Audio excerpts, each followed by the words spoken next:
Good morning and welcome to City Hall. We're going to get started with an invocation. I'll ask Councilman Greenwell if he'll lead us in the invocation. Afterwards, I'll ask Councilwoman Sawyer if she'll lead us in the Pledge of Allegiance. But would everybody please stand?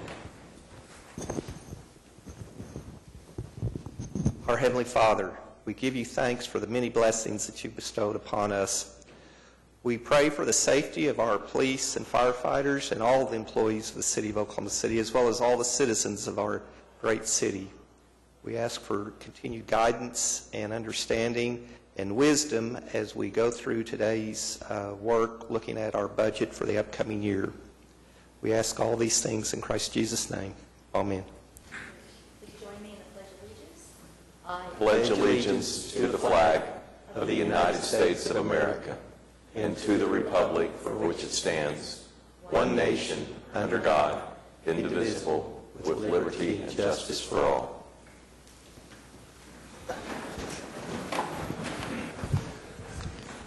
We'll call the meeting to order, but noting that we're going to be adjourning for the budget meeting just shortly.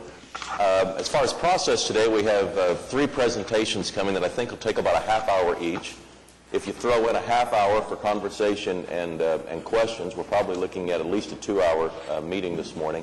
I thought it might be best if you have a question during a presentation, if you go ahead and interrupt and stop right there so we can ask the question while it's pertinent about the content that we're talking about. So don't feel like you have to wait until the entire presentation's over before we start a question and answer period.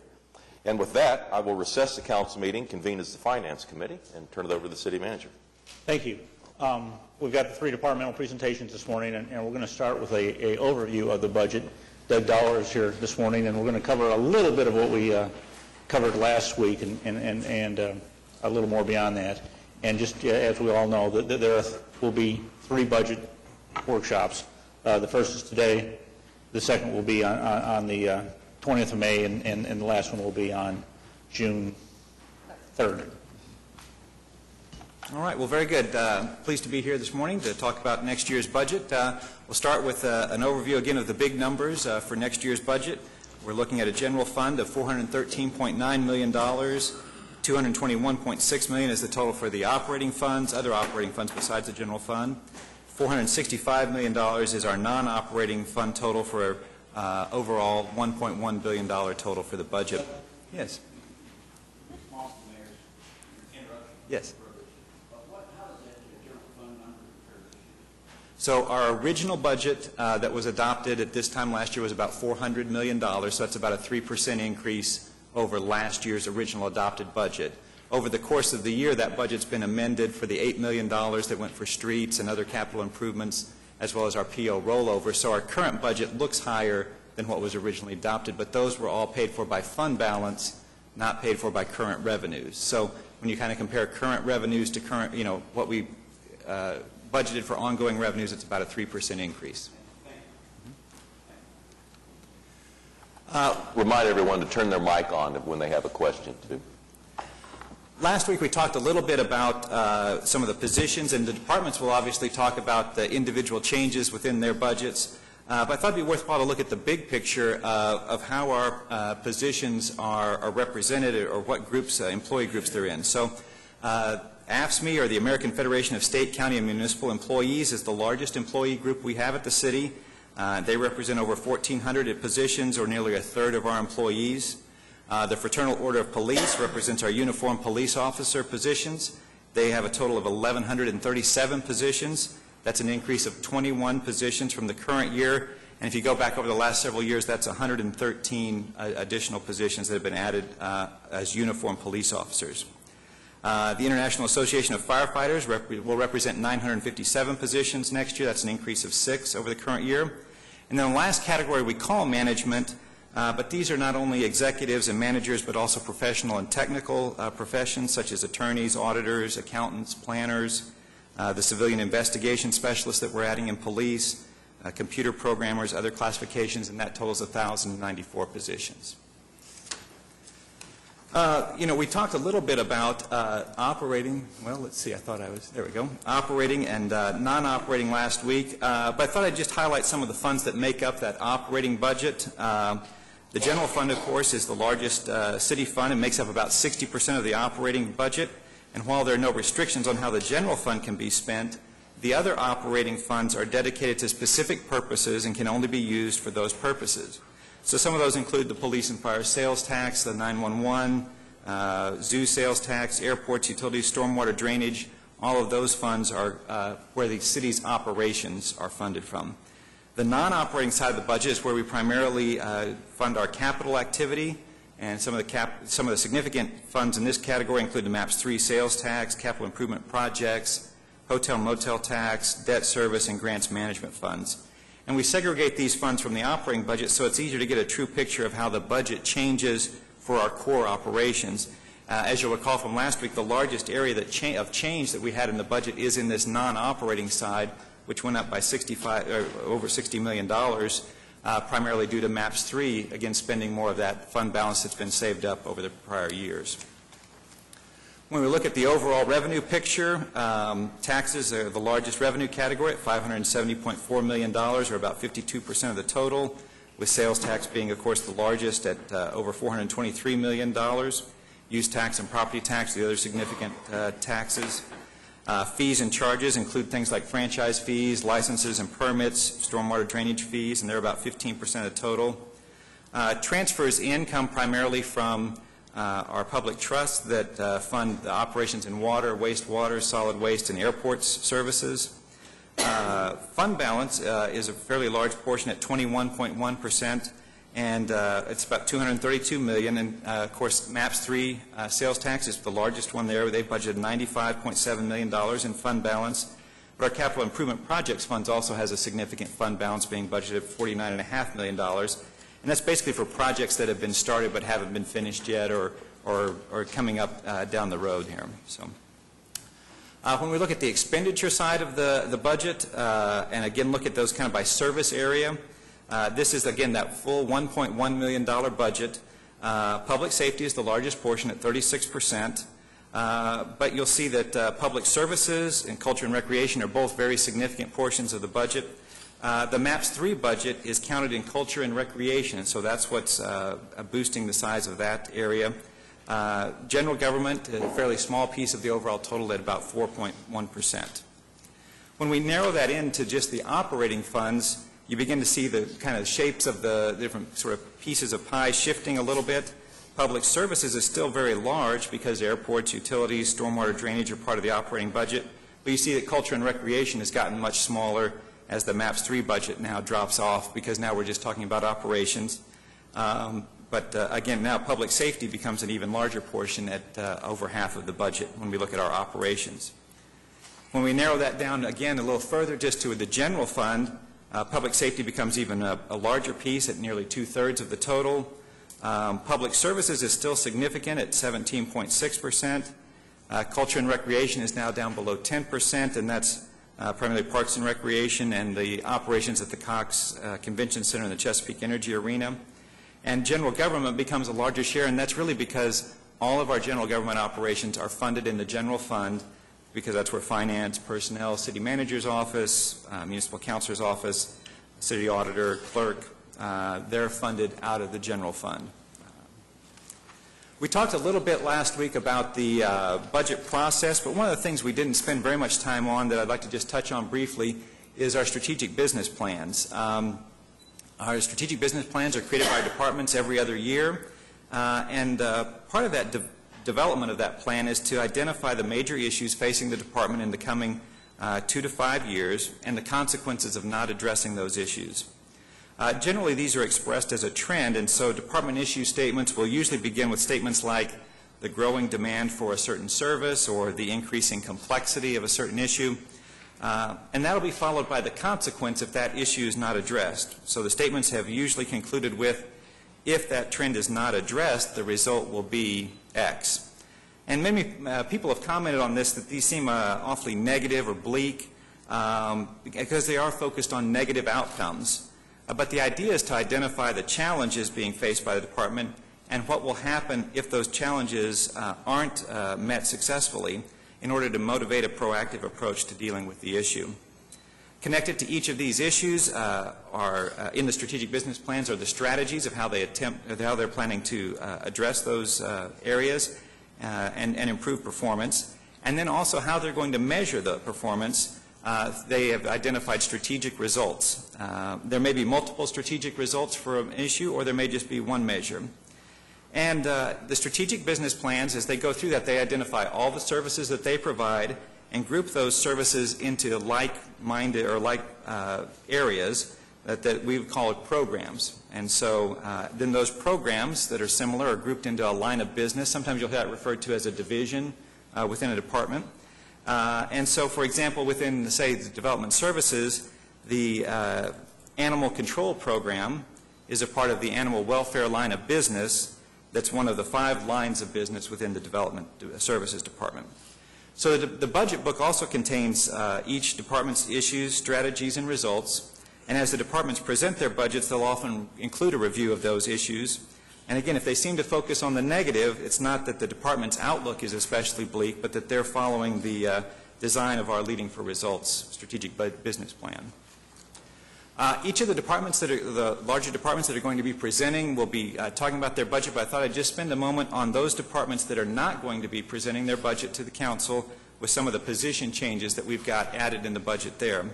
And just starting alphabetically, the city manager's office adds 2 positions. The first is in the Office of Sustainability, the addition of an administrative coordinator to support the energy management program.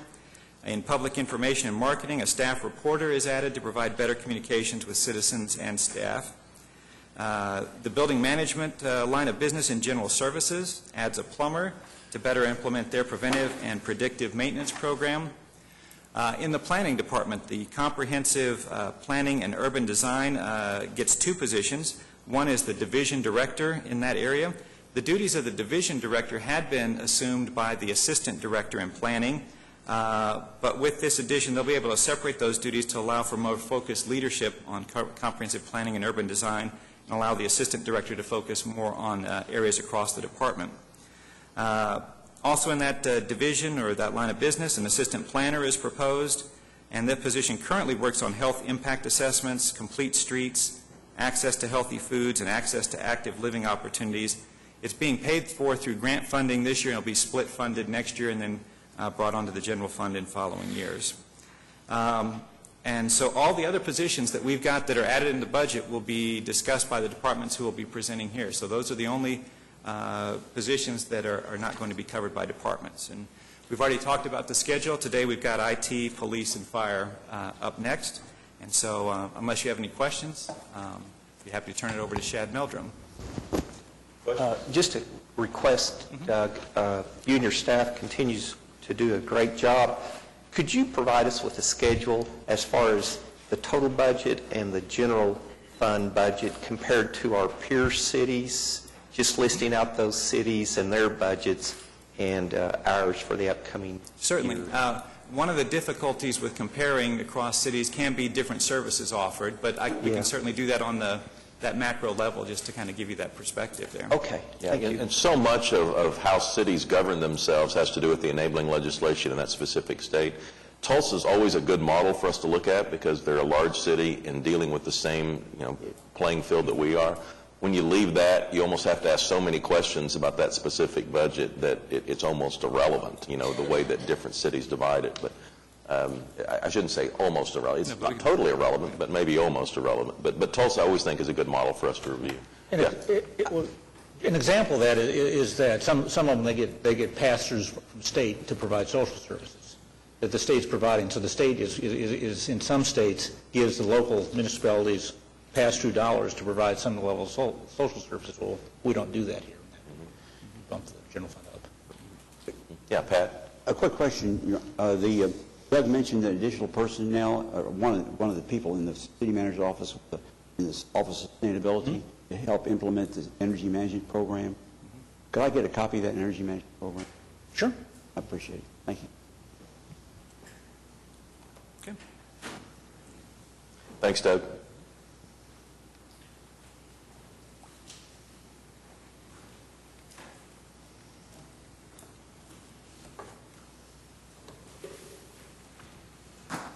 Good morning. Good morning.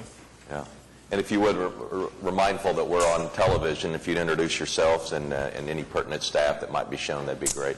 Right, my name's Shad Meldrum. I'm here to give you the IT budget. First, I want to introduce David Grothy, our Assistant Director. Stacy Bone, she's over Application Support. Ralph Gibson is over Security Area and some Infrastructure. And then Carrie Wagner is over our Public Safety Support. And then also Felice Ponkiller is our Management Specialist, and she helps put together this whole budget. So within your budget book, our section begins on page 207. Next slide.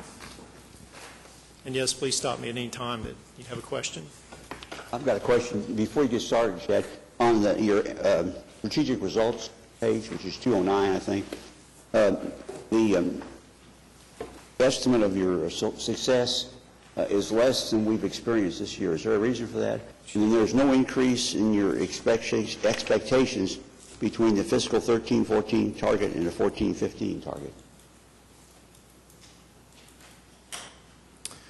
I'd have to review that and get back to you on what you're talking about. The strategic result there of services provided to departments that meet or exceed service level agreements. Yes, sir. That comes out of the annual survey, and so we're 71% is our 13 actual, and we're targeting 71% for this year. Our estimate is 55%. I'd have to look at those numbers and see where it was that came out that low. I'm just curious because in all the budgets that we reviewed, we're going to review today, there's that disconnect between what the estimate is for this year and the upcoming budget. And sometimes the numbers don't go in the right direction, in my opinion. But anyway, I just was curious about how that works. One time I asked this question before, and it was explained to me, and it made sense then, but I've forgotten why it made sense at that time.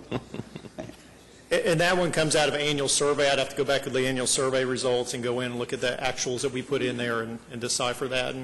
And in the presentation I'll cover, we're building a new LFR application, and probably like a lot of departments, we're transitioning to this new application and going back and making sure numbers are correct in there. So I'd have to look at that. So our department mission, and we're one of the departments, Doug talked about, we do this biannually. We're one of the departments that did not do our LFR review last year, so this is the same as it was 2 years ago. I'll read it. The mission of the Information Technology Department is to provide business solutions and technology services to city departments so they can better serve the Oklahoma City community. What we have there is a picture of the construction tracking custom application. That was an internally developed application primarily for Public Works to help manage construction projects. That's one where we looked at what's out there in the industry and decided to do this internally, geared to exactly how those staff and those departments wanted this to work. Next slide. Our strategic issues from LFR, this again, like Doug talked about, is, we're talking about things that are hitting our department that are of concern. System security and data integrity is always one of the top things we're looking at. Demand for new technology, realizing business process improvements is something we're always concerned about with new technology. Operational funding and resources, and then advanced skill sets, both for the IT staff taking care of all this technology and then for the users that are trying to use the technology to do business. Running some numbers there, one thing we did 2 years ago in LFR is add a new demand measure called projects and backlogs. That was missing out of our LFR, so it was hard to tell from the IT department how much departments were waiting on IT to do for them. So some numbers there. There's 65 projects we completed since the beginning of this fiscal year. Within that same time, 122 new projects were requested of the department. These are major projects. We currently have 33 projects in progress that are being worked, and there's 152 projects still on the books to be completed. So what we're going to see there in trends over time is demand for new things out of the IT department are exceeding our capacity to get them done. The graph there shows within the line of business what the numbers look like, and you see our biggest area is enhancements. Departments and users are asking for enhancements that we're having trouble meeting. Next slide. The FY15 proposed operating expenditures, this is on page 214 of your budget book, and this shows in a graph what that looks like by our line of business. So you can see our biggest area is technology infrastructure, just taking care of all the back-end stuff that runs all this, with the second being public safety support. Note there, administration looks high. 82% of what's in administration is non-personnel costs. That's where everything falls for training and furniture budgets, and all of our chargeback from finance and all that falls within administration, so that's why that looks higher. Next slide. This is the breakdown by department. So as we take, since IT's internal service department, we charge all our costs back to the other departments. This is what it would look like broken down. So you can see there, I've hit on this each year, half of our IT expenditures will go to police, fire, and court. So 53% of what we do is for those functions. Utilities 16, and then going down from there. So you can see that the big departments get most of the service. Next slide. This is what our structure looks like. Again, this is following the line of business model with the programs underneath. Added in there, the parentheses show the number of positions per line of business. So in administration, we have 7 positions. We're proposing to add a position there under business services, which I'll cover on the next slide. Customer support, that's where that's where customers will call when they want support. They need something fixed, they call them, they'll get service as quick as they can. There's 7 people there. Application support, we have 21. Under application support is the departmental systems program. We're looking to add a position there for additional support. Technology enhancements, there's 14 positions under there. Infrastructure, we have 26 people taking care of network, server, security, and everything involved in infrastructure. And then last being public safety support at 27, and I'll cover that later. I'll remind you, we do all the outfitting of cars and taking care of the radio system and all that, so that's why that's such a large area. But there's 3 new positions that give us 102 total. This matches about where we were 10 years ago as far as departments, so we have not necessarily grown in the last 10 years. Next slide. Proposed major budget changes. This is on page 213 of the budget book. We're looking to add public safety to the public safety support program, an inventory technician. We receive across the department at the radio shop, we receive $2.5 million a year worth of new equipment out there. They're also doing radio support, so we have lots of parts and pieces. They outfit the police vehicles, including putting on the sirens and everything, putting the cages in the police vehicles, so there's lots of inventory out there. This is a need we've known we'd need it for a long time. That's a picture of the parts room inventory out there, so this year we're proposing to add that position. On top of that also, we also need administration, within administration, inventory tech for the rest of the programs. The rest of the programs, we're also receiving about over $1.8 million a year. This is 2013 numbers of new equipment and technology that's coming through the department that we have to manage inventory-wise. Next one being departmental systems program. This was a request based on feedback from the departments. We meet with departments biannually. Several departments said, so far IT service is great, but we really are seeing that you guys are thin in certain areas as far as application support on Acela, Sire, those areas. We across the board have usually one person taking care of these things. So the department said, I really want better support on this, so that's why we're trying to add a position here. Last one, or the second last one being the increase for annual contractual obligations. Within the IT department, we have all the phone systems, cell phone bills, everything. This $600,000 is the increase for those contracts and maintenance there. The last one there is... Chad, what is a cell and what is Sire? I'll cover those in one of the next slides. The increase, last year's increase in operational funding for server network and computing device replacement. This is a change that we worked with finance on. We used to do all this out of capital money. Now we're increasing our operational budget because this is stuff annually we have to do. This money will actually cover all of our server, all of our network replacements on an annual basis, and about half of our computing device replacement. So increase of $600,000 there. Next slide. So working into the lines of business now, customer support. This is where they provide service desks, on-site support, and technology training functions. You'll see in the budget book they resolved about 6,800 calls in the last 6 months. Every call that goes out, the users get a feedback survey where they can say, how satisfied they were both on the timeliness and the quality, and we're running at 94%, which is an LFR number we're reporting. So they're still satisfied with support we're giving there.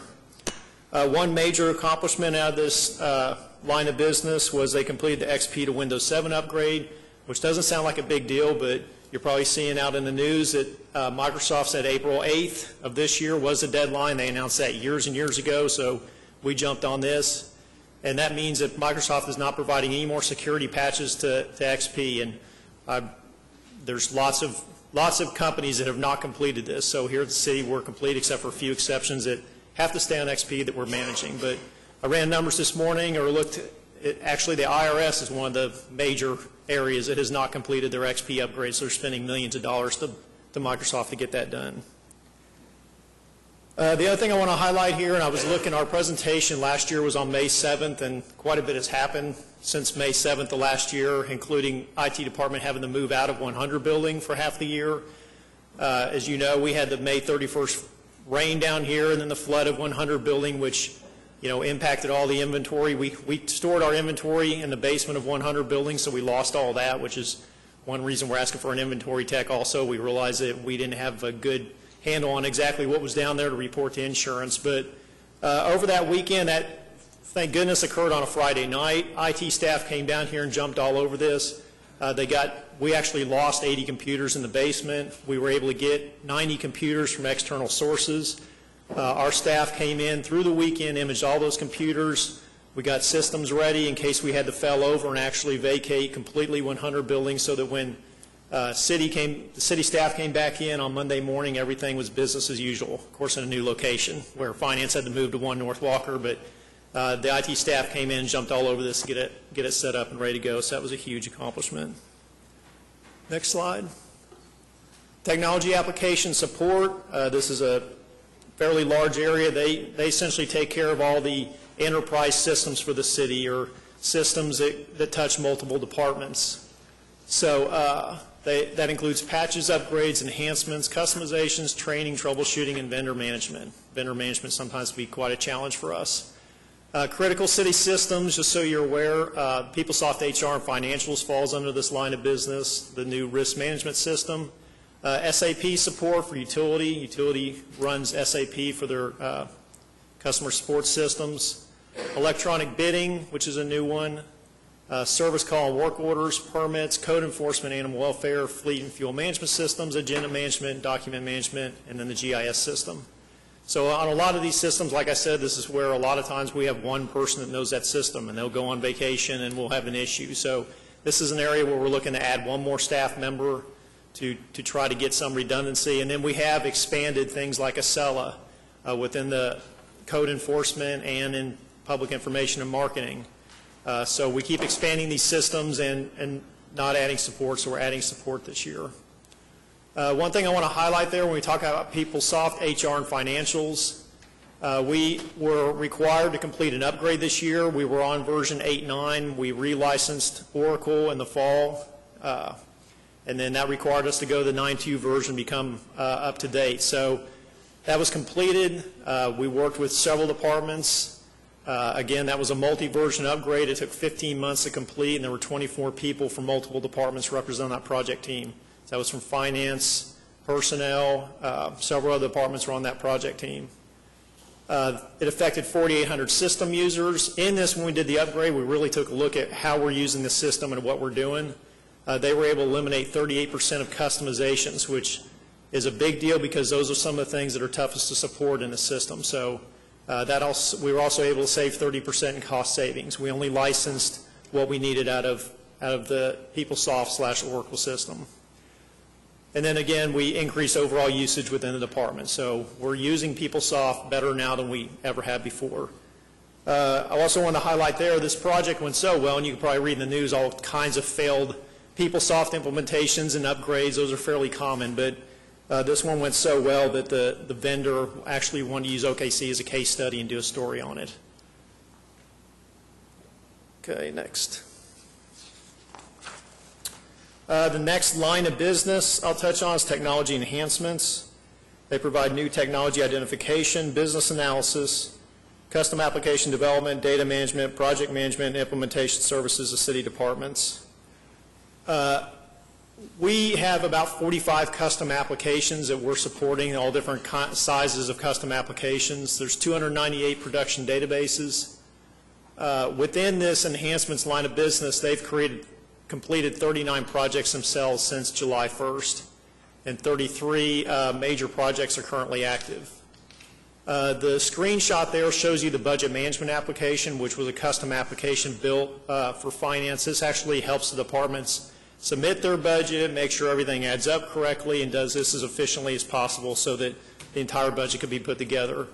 One thing we did this last year is work with finance to add in the LFR stuff to that so that actuals and targets and everything can be reported through the same application and easily put in. So this is a custom app that we have in the cities that was developed.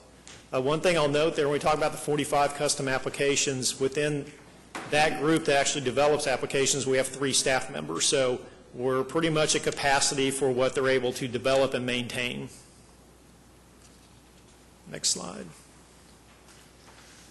Continuing with technology enhancements and project highlights, so you're aware, one thing that was completed this last year was a custom parts room inventory application.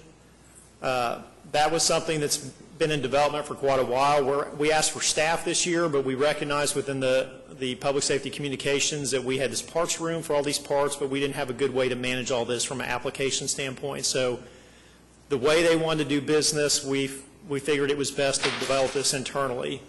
That application was developed internally for IT staff, but it was made so that it could be used elsewhere, and in fact this year it's going to be used for police supplies and ammo tracking, so it's being put over there also with their own flavor of it.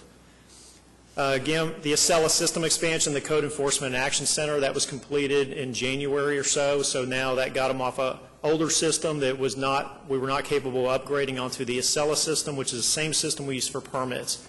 So because we're using the same system across multiple functions in the city, it makes it much easier, much more efficient to maintain it. Custom construction tracking and management application, like I said, was completed for Public Works. Another big one, we implemented wireless communications for all traffic signals. So currently there's 607 traffic signals active. Those are all talking back downtown to the central traffic system within the Public Works Department. And one thing I want to highlight on that is we met with TrafficWare, which is a vendor that supplies the traffic system, and they said that what we're doing with talking to these signals wirelessly, and this was developed in-house, they're not aware of anybody else that's doing this. None of their other customers are doing it, and they check the industry of their competitors, and nobody else is doing it there. So they're actually using this as a model for other places in Florida and all that to say, okay, you don't have to run expensive fiber to all these signals. This is a way to be able to talk to signals. So talk about 600 square miles, and this is a way we'll get them all hooked up. We've got 607 signals in the system right now. Right. What percentage of our total system is? I believe there's 770 total. So we're very close to getting 100%. Yeah, and it's going in line with the bond issue for the traffic signal replacement, so that's the only reason it's not done. I think over the next year they'll be completing those. So all traffic signals will be on, and I know they're looking at school signals and other stuff like that with the same technology. Another big one is BigSync, which is the big tracking system, and getting that in place. You recently approved the RFP release for the OKC.gov. That's not one that's completed, but I want to note that that one's going out there so we can start to get a vendor in here to work with PIM and get OKC.gov redone and streamlined and make it better for the citizens. Last one there is the data portal. Phase 1, we've talked about getting data out there. One of the biggest requests I see for open records coming through the IT departments for GIS data. Seems like 3/4 of what I see is for GIS data. So this portal now, citizens can go and just get what they want straight off that. And that'll be expanded as we move on according to what departments want. Technology infrastructure, next slide, line of business. They provide security, network, unified communications, and client configuration services to city departments. This is all the behind-the-scenes stuff that most users and especially citizens never see. There's 845 network infrastructure devices that have to be managed with over 11,000 connections at 160 different sites. So this network's pretty expansive. It has to be managed. 4,000 telecommunications devices. There's 582 servers now. That's a 22% increase. This is something we've noted year after year, and Doug talked about trends. This is something where demand is outpacing our ability to support these. One thing I'll note there is you've probably heard of virtualization, and we use virtualization heavily here in the city. That is how we're actually managing this many services with this many servers with so few people. An analogy for virtualization, rather than everybody taking their own car down Broadway Extension, this is us having people carpool. So we're carpooling like crazy our servers to do this more efficiently. As far as cost savings, that means we have to have less servers to run more virtual servers, so the tremendous cost savings and capital expenses. One thing I'll note there is Virtualization is really great, but it's also more complex. So the requirements for the server staff to maintain this from a complexity standpoint is much higher than it was, especially 5 years ago. The last one there, there's 336 CCTV cameras we're managing. That does not include airports. So that's non-airport CCTV cameras around the city. Shad, Yeah. this may be a good time to bring it up. In your strategic issues, the first item was system security and data integrity. With the problems we're seeing throughout the world, really, with respect to large system security, I think that really needs to be emphasized every day. As you spoke about the Internal Revenue Service, their instance of taxpayer fraud continues to grow at what I think is a pretty alarming rate, despite their best efforts to control that.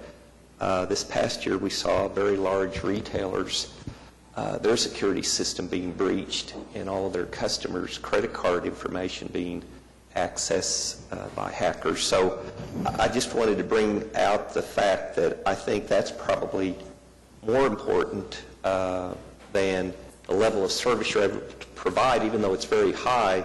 Our system security just can't be talked about enough, in my opinion, with all the information we have, both from an employee information standpoint as well as some of the information we see in some of the divisions, such as police and others. We agree, and it's a huge priority for the department and something we take very seriously internally. It's one of those areas where you don't brag about how good you're doing it to invite people going, well, let's just see. So it's one of those we lay low on, but definitely as far as investments and capital expenses and focus, and we meet with departments for department contact meetings, which we do quarterly. It's definitely something we talk about continuously, and we stay on top of as far as, what are the threats out there that we need to address. Well, and as you expand to become, increase the use of virtual servers and other new developing technology, it just seems like it creates more problems from a security standpoint. So I appreciate all the work you all do. So this may be a question you don't want to answer then, but do we do external testing, and do we use auditors or anybody to try to get in and Yep, we have all that. do random? Okay. Yeah, we Great. use all that to constantly test how good we're doing, so we don't self-check ourselves. We actually have people that check to see how good we're doing and do reports, and other departments do the same for, utilities does their own, so we respond to all that and put whatever. Usually the feedback is really good, and they'll find a few things that, with thousands of computers and all these sites, it's a constant challenge. So there's stuff definitely we're aware of that we would like to address that, we have on the books to try to take care of. But yeah, we do have checks that run. Question, Shad, on the 336 CCTV cameras, who owns those cameras? Various departments. This is non-airports departments, but who owns them? This is primarily utilities, and then a lot were put in for public safety functions, and then some were put And in. the primary purpose is public safety? If you had to pick a primary purpose for these things? Yeah, we say they're for public safety functions. Utilities has some, like water quality gates and all that, but they're all on one system, so they can be used for public safety functions. So if there was an issue, then they would respond. The last line of business is public safety support. They provide public safety applications, systems, communications, and facility management for the city. There's 47 individual public safety applications that they're managing. Note again, the IT department is responsible for the 911 center, so we manage that center over there with on-site support. There's 182 outdoor warning sirens that we are supporting and making sure they work correctly.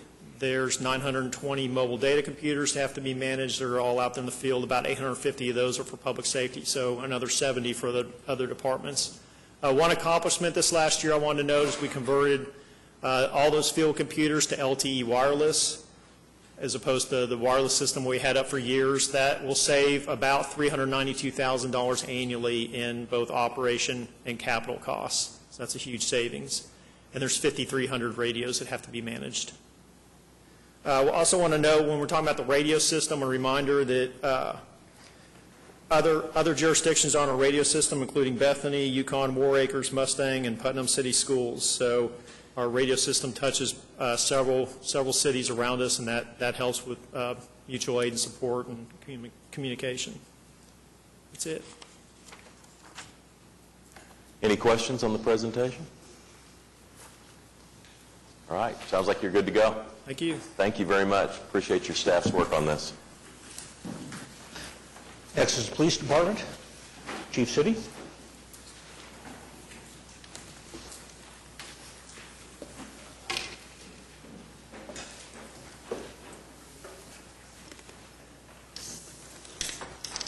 Good morning, Council, Mayor, Bill City, Chief of Police. I'm going to present the budget this morning, fiscal year 15.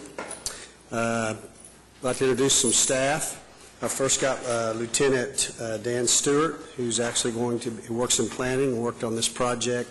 Also Captain Ryan Mosier, who is also in planning, Chief Ken McDonald, and Business Manager Renee Sakow, who did a lot of work on this budget presentation.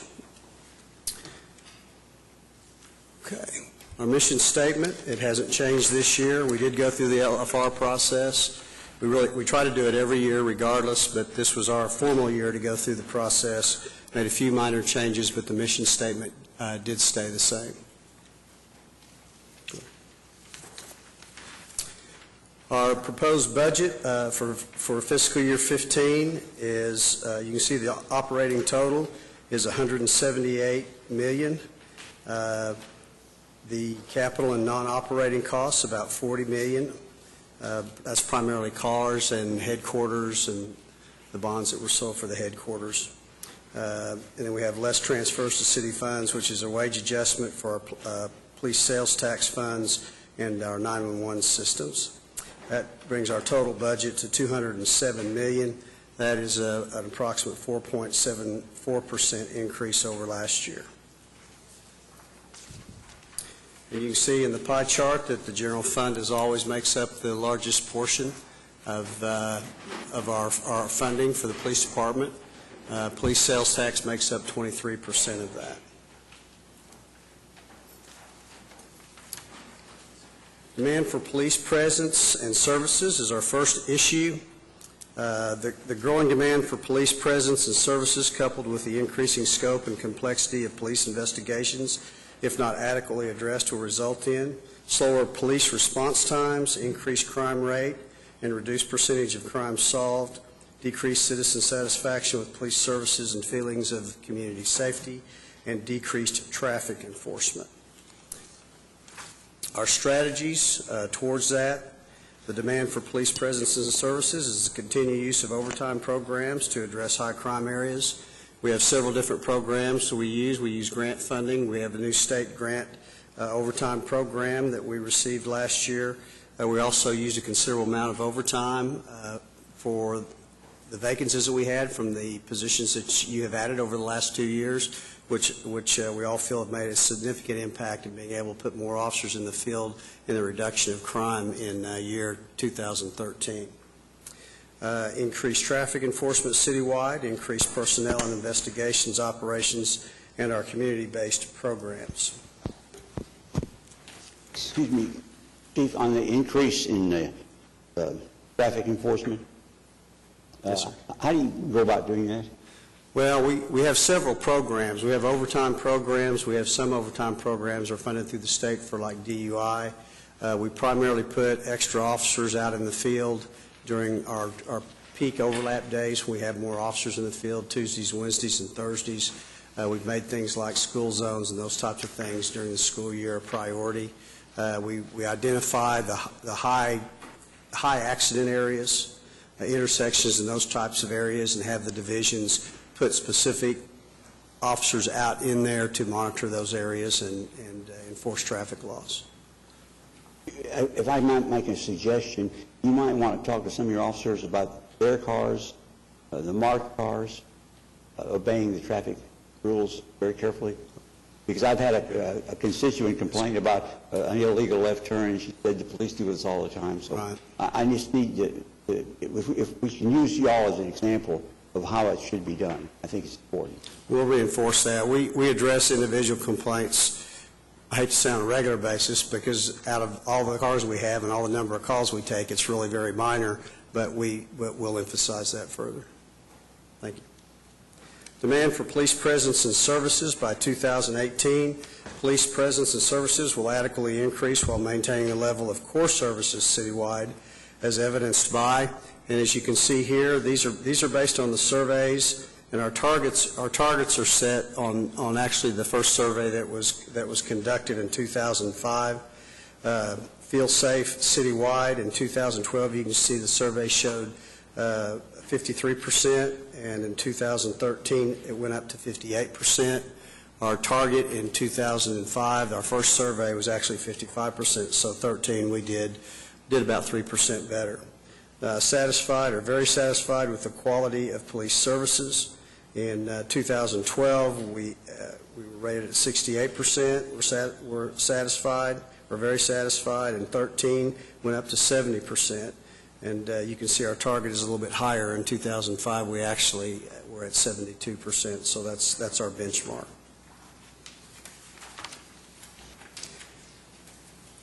Continuing our results, these are our priority 1 calls. This is primarily stayed the same. Again, we benchmarked that based on at 90%, based on the consultant that we brought in, and back in 2009 and 10.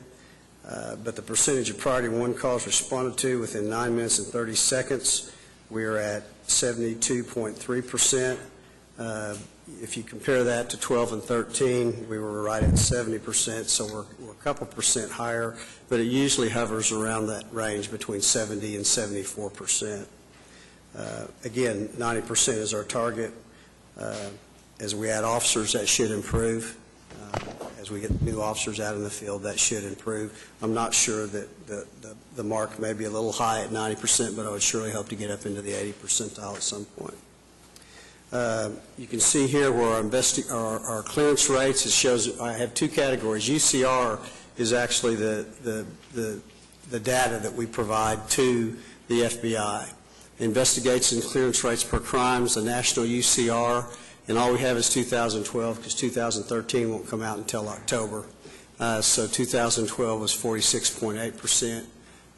For 2013, we showed a 49%, which was an increase. Again, the official national UCR hasn't come out yet. Investigation clearing rates for property crimes, our UCR for 2012 was 19%. We've always hovered below that. You can see we're at 12%. That's one area in property crimes that we'd like to increase as we add more officers in different areas. But we've always made the person crimes a priority for obvious reasons, and as a result, property crimes have suffered somewhat. Plus, per capita, we do have a lot of property crimes compared to other cities. Our actual LFR for fiscal year 14 is 70.2%. You can see that clearance rate is much higher, but that includes all property crimes. That includes all the minors, because the UCR are just the major burglaries, auto thefts. It doesn't include minor larcenies, petty theft, those types of things. So, but we want to measure that also, and so in measuring that, our clearance rate is at 72.2%. Our target is 68%, so we're running a little bit above that at this point.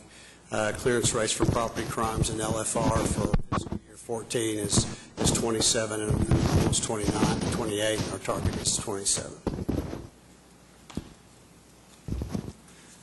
Issues. One of our issues that we've been addressing over the last several years is the violent crime, because of the increase over the years. And a continued trend of violent crime, if not adequately addressed, will result in increased assaults and homicides, increased gang violence, increased demand on public safety services, and decreased feeling of public safety. And those basically are the same issues as they were last year. So some of our strategies. We have increased police presence and enforcement in strategic areas using overtime initiatives. Again, as I mentioned before, we have several different initiatives. We have the state public safety grant. We also are using quite a bit of the overtime to target our areas, high violent crime areas, based on the vacancies that we have currently.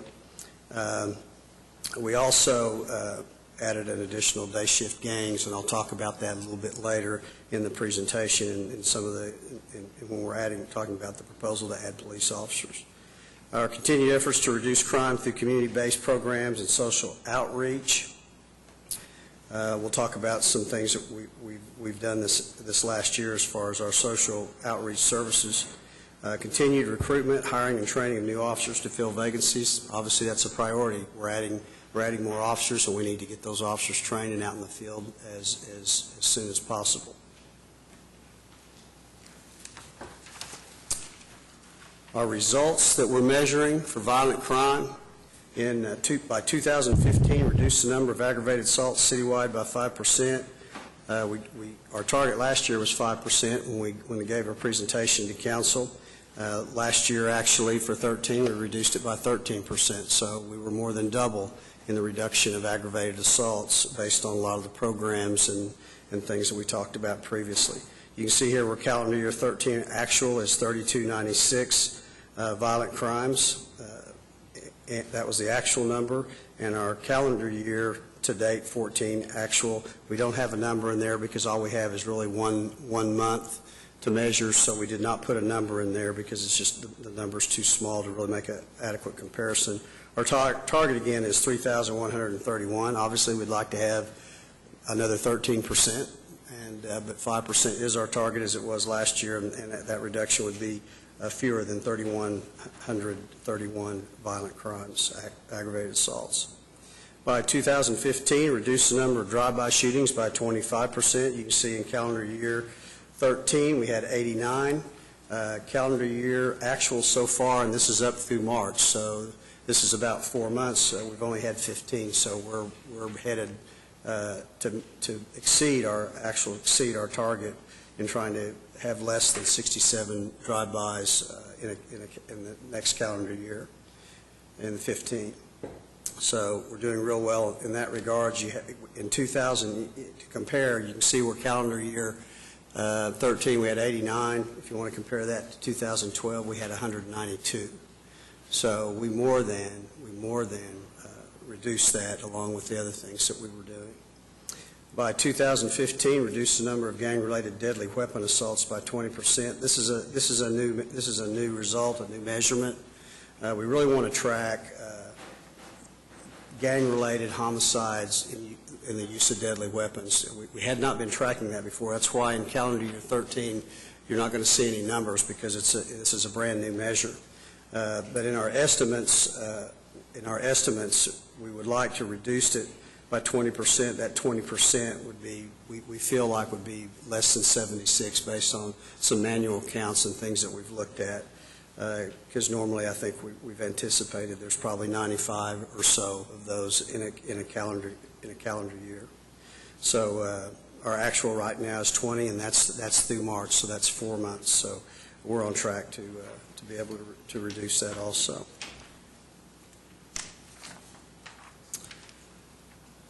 You can see our chart here. Last year, it's the same chart that went up to 2000 and went up to 2012. You can see the reduction, the 13% reduction in aggravated assaults between 2012 and 2013. So again, it's just it's just to show you exactly the reduction that we made last year and hopefully continue to make that go down this year. I think what's interesting in addressing all the assaults and all of our priorities to address the aggravated assaults is that all crimes went down, almost all. I think there was only one, maybe rape, that went up, but we had definition changes that we had to report that caused some of that, not all of it. But burglaries really surprised me. Our burglaries were reduced significantly, and that's the first time in a long time that I've seen Oklahoma City with fewer burglaries. I mean, it had consistently gone up. Chief, did you all do any research to determine what caused that steep increase in 2007? We've looked at that, and to be honest with you, we can't tell you exactly why. You know, drive-bys were still higher than they have been the last 2 years, but they're not as high as they have been. It's very difficult. It may be have to do with something a little bit with how we count them.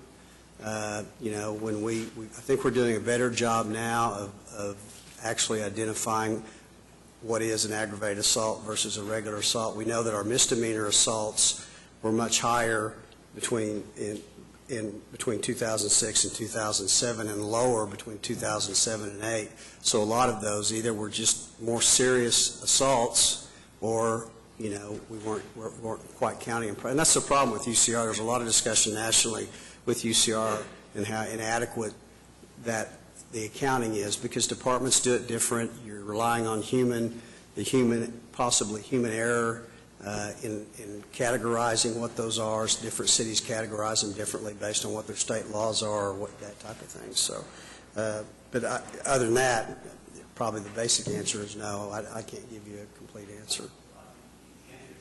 Okay.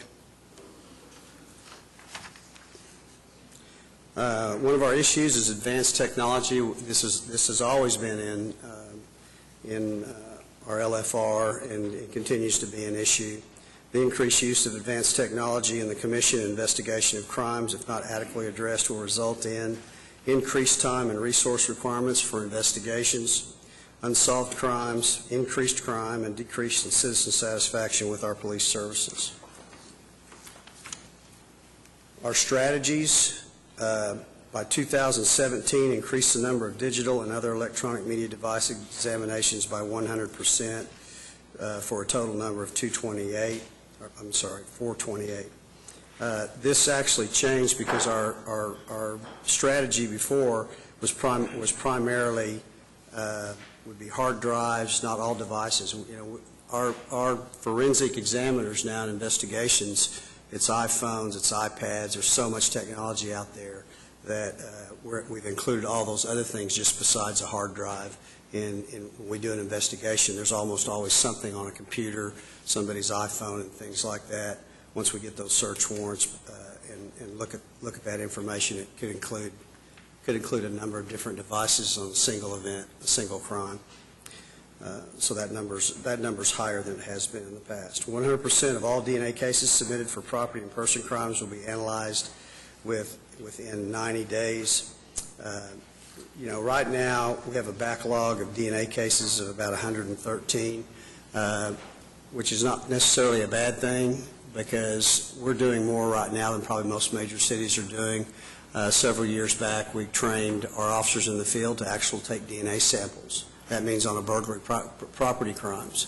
We probably take more DNA off of property crimes than any city in the United States because most programs are just based on them calling out a special unit and taking those samples. But officers now take them on every case. So we have DNA samples on a possible suspect. We may not have the DNA on that suspect at that point, but when we do get that, if we do get that, then we're able to tie them to that crime. Chief, a question on your DNA thing, which is really a great idea. Do you have a verification process in place? Verification on of the DNA results? Yes. We had some problems several years ago with the We did. DNA. Back in 2000, our DNA lab, we had some issues and problems, but we are certified nationally. Program is that we have a really good program, and obviously you have to have redundancy in those programs and those checks, so there's more than one chemist that checks those, and then we have an outside entity so many times a year that actually pulls that information, or we provide that information to them on the test. They retest it and send us back whether or not, it's kind of like an audit for our DNA lab.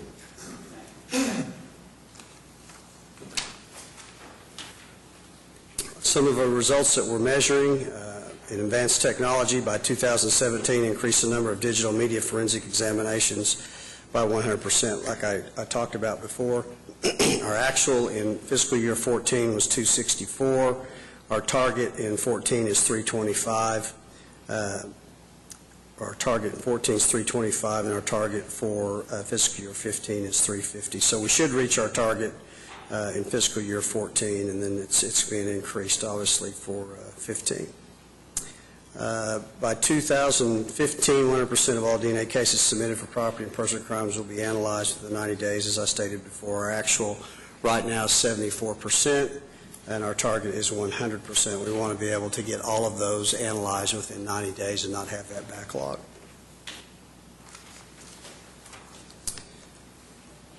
Metal theft. A continued trend of metal theft is not adequately, if not adequately addressed, will result in increased number of citizens victimized by metal theft, increased perception of crime, increased demand for city services, and decreased feeling of public safety. You know, we had metal theft in our issues 4 or 5 years ago.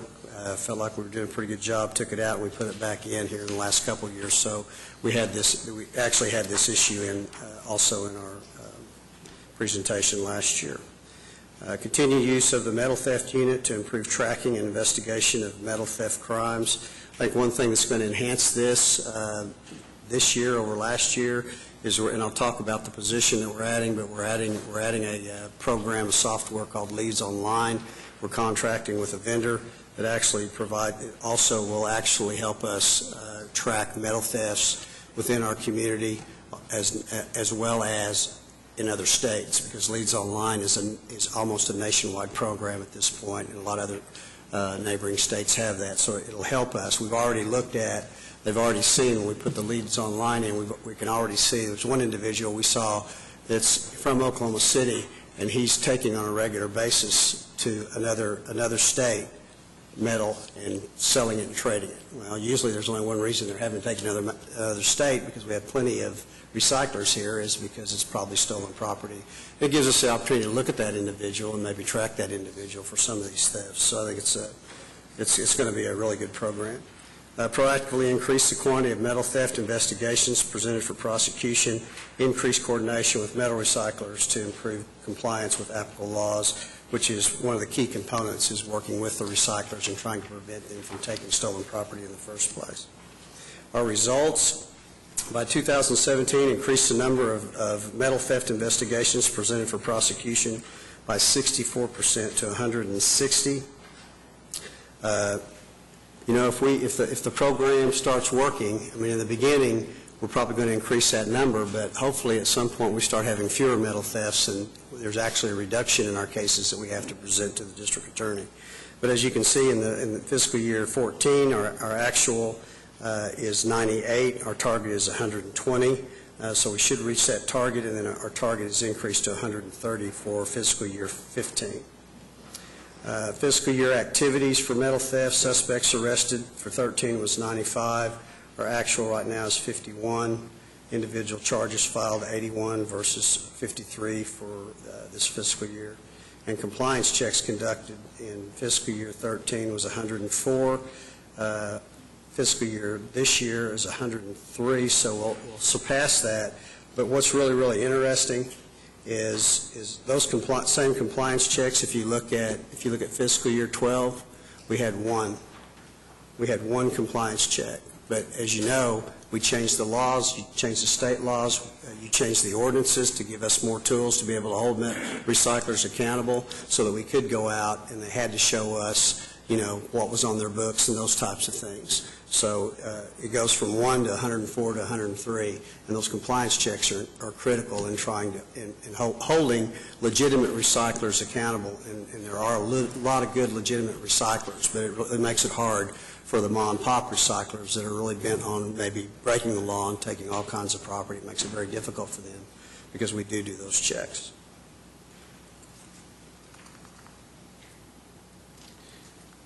And the actual metal thefts also in 12, it was 1,005. It went up to 1,813.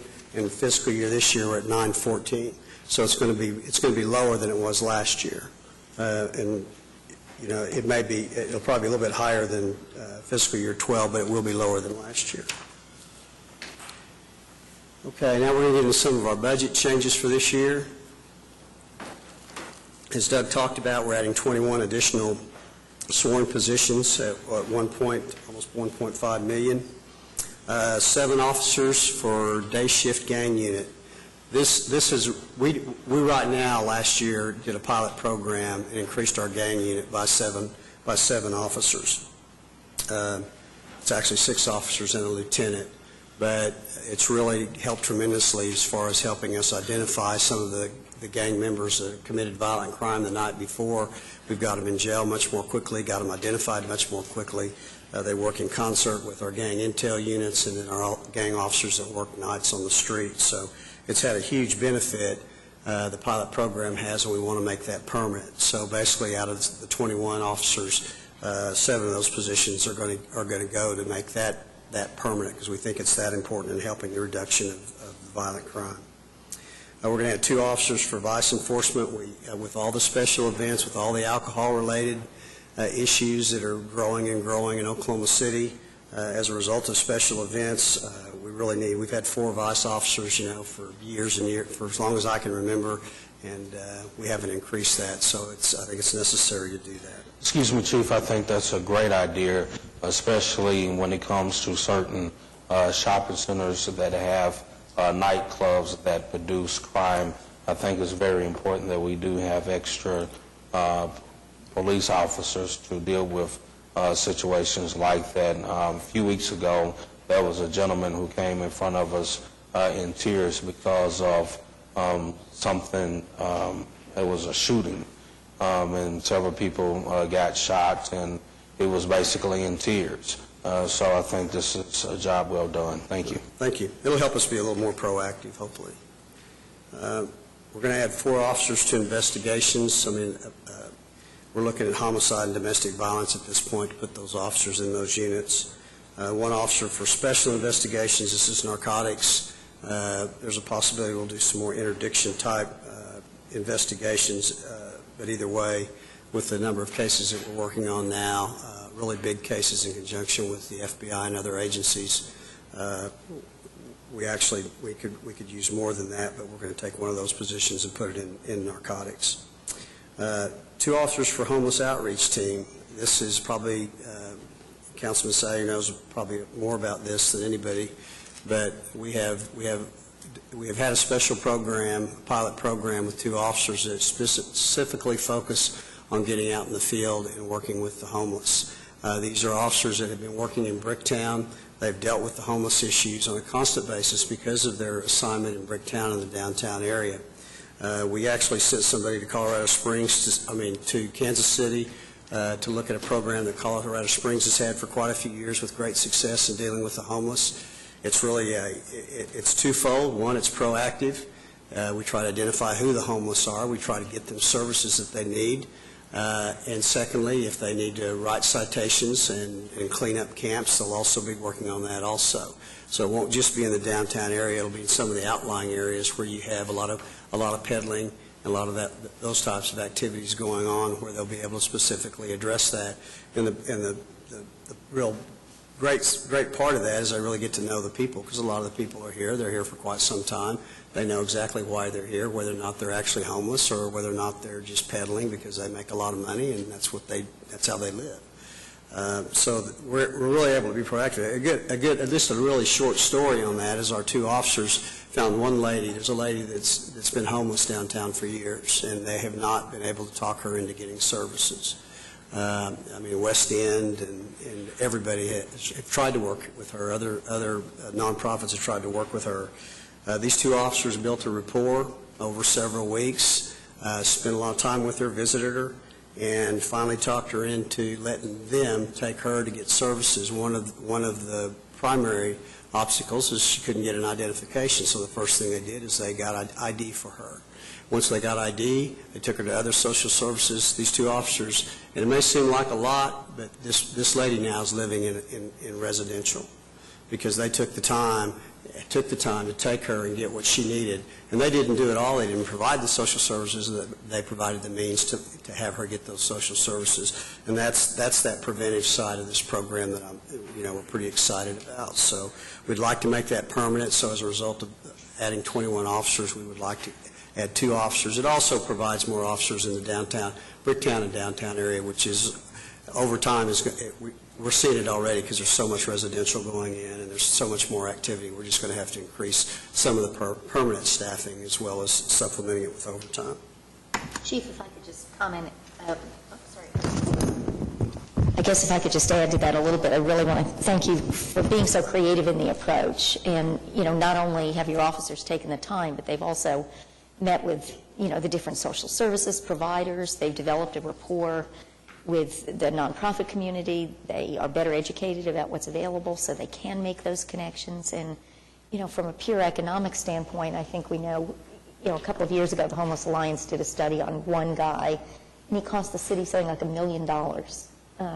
If we can prevent that and we can get people into housing, there's a true giant economic positive impact on our community. So taking this approach of having these guys, the special team out in the streets, is really a great approach. I thank you so much for focusing on it. Well, I'd like to give Lieutenant Wade Gorley, who's down in Bricktown, most of the credit, because it was his idea. He found the program. He's the one that started the pilot program. He was actually doing it before I ever approved the pilot program. But that, it was really good, and we sent him. He's the one we sent to Kansas City, and so I have to give him a lot of the credit. We have great staff that's very creative, like you said. He did a great job. Other budget changes, we're going to add one officer for special events. As I said before, special events has grown a tremendous amount over the years, and so we need another staff person working in special events. One officer for vehicle for hire unit with the changing environment of vehicle for hire, as we'll see, and you'll see in the future possible suggested ordinances for the addition of other vehicle for hire operations. We're going to have to add another person for that. It's just too much for one person. One officer to Saturday, and one lieutenant Saturday to Saturday to complete that. We'll have the 64 total officers we'll need for that Saturday overlap, and 8 lieutenants.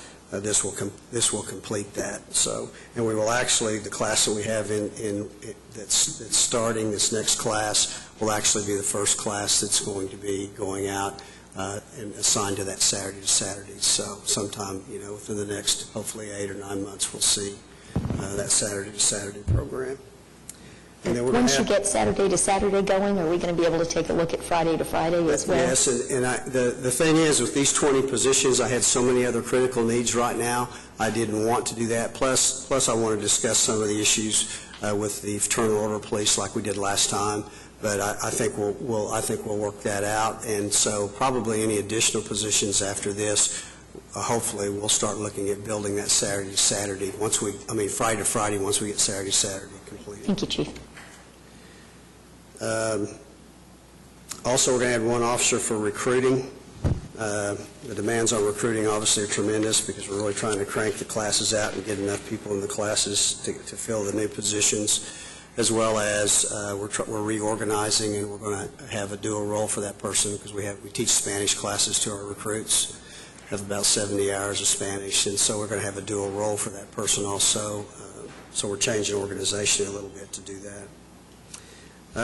Also, one computer forensic examiner. Now, we've had this forensic examiner. It's been funded since 2007. Can I ask you a question about Yes, sir. Because you're leaving the on the street personnel and going to the administrative. This is the first year in several years that we've not added an additional recruit class. We're going to have one class, but instead of having, like we've had 2 the last 2 or 3 years, I believe, we're only going to be able to do 1 this time. And it's my understanding that the reason that that it doesn't make any sense to add another class at this time is that we don't have the training capacity to get them out in the field within the fiscal year that we're talking about, because it takes longer than 6 months to run a class through, is my understanding. Have we done anything to look at a way to alleviate that by sharing training space? Fire only has 1 class a year, so and it doesn't take a full year to run people through. There are other training facilities, and I wonder if you couldn't just somehow coordinate the front end, perhaps, of a second class by using another facility to train them, and get us back where we could add another full recruit class to try to get us back to that level that we're all wanting to get back to. Right. Actually, our class has grown to 7 months. So we get 2 classes in within a 14-month period. Right. So there's some overlap there. So it's a little more than, it's not quite full 2 classes, because we used to, it went from 5 to 6, where we could get 2 classes in basically a year, and now we've increased it by a month just out of basic requirements and needs. But Chief, you are continuing classes. When one graduates, you continue the cycle. Right. No, I understand that. They're back to I back. understand that we're doing that. But what that does is eventually, and this is the year, we're not going to add that extra, we're not funding an additional full class. And what I'm asking is there a way to start a class in another facility, or use the facilities, the other city facilities, like the fire facility, or other city training facilities, and be able to go back to where we can get an extra 40 or 50 recruits every year. I feel like to some extent, I'm somebody that 3 or 4 years ago, at least intellectually, committed to 2 classes a year until we caught up. And now I'm convinced that the overlap has caught up with us, and that really does make a lot of sense to continue to do that. So I'm not arguing that we should add it now. But what I'm wondering is, has there been any thought given to try to dovetail the training facilities that we have, so we could get back to where we're doing that? Right. Well, I mean, yes, that's possible. I mean, that would always be possible, to add a class or use fire or try to do off-campus type classes. But it's really, I think, one of the primary issues. There's a couple primary issues. One is just being able to staff that training, because most of our training is in-house, and our qualified trainers, we would have to increase that. We'd probably have to also increase our full-time staff in training also, as well as our FTO program right now, which is our field training program, which is 5 months. Once they get out of that 7 months, they go do the field training program and are assigned a field training officer. Then we would have to obviously increase that field training officer staff, which is a possibility, but as we're adding resources, maybe in the future, then we can add more trainers and do some of those things. But I think the kind of the barriers right now is basically finding the staffing to be able to put on those quality programs that we want to put on, because it includes firearms, so staffing at firearms, driver training is a portion of that. So.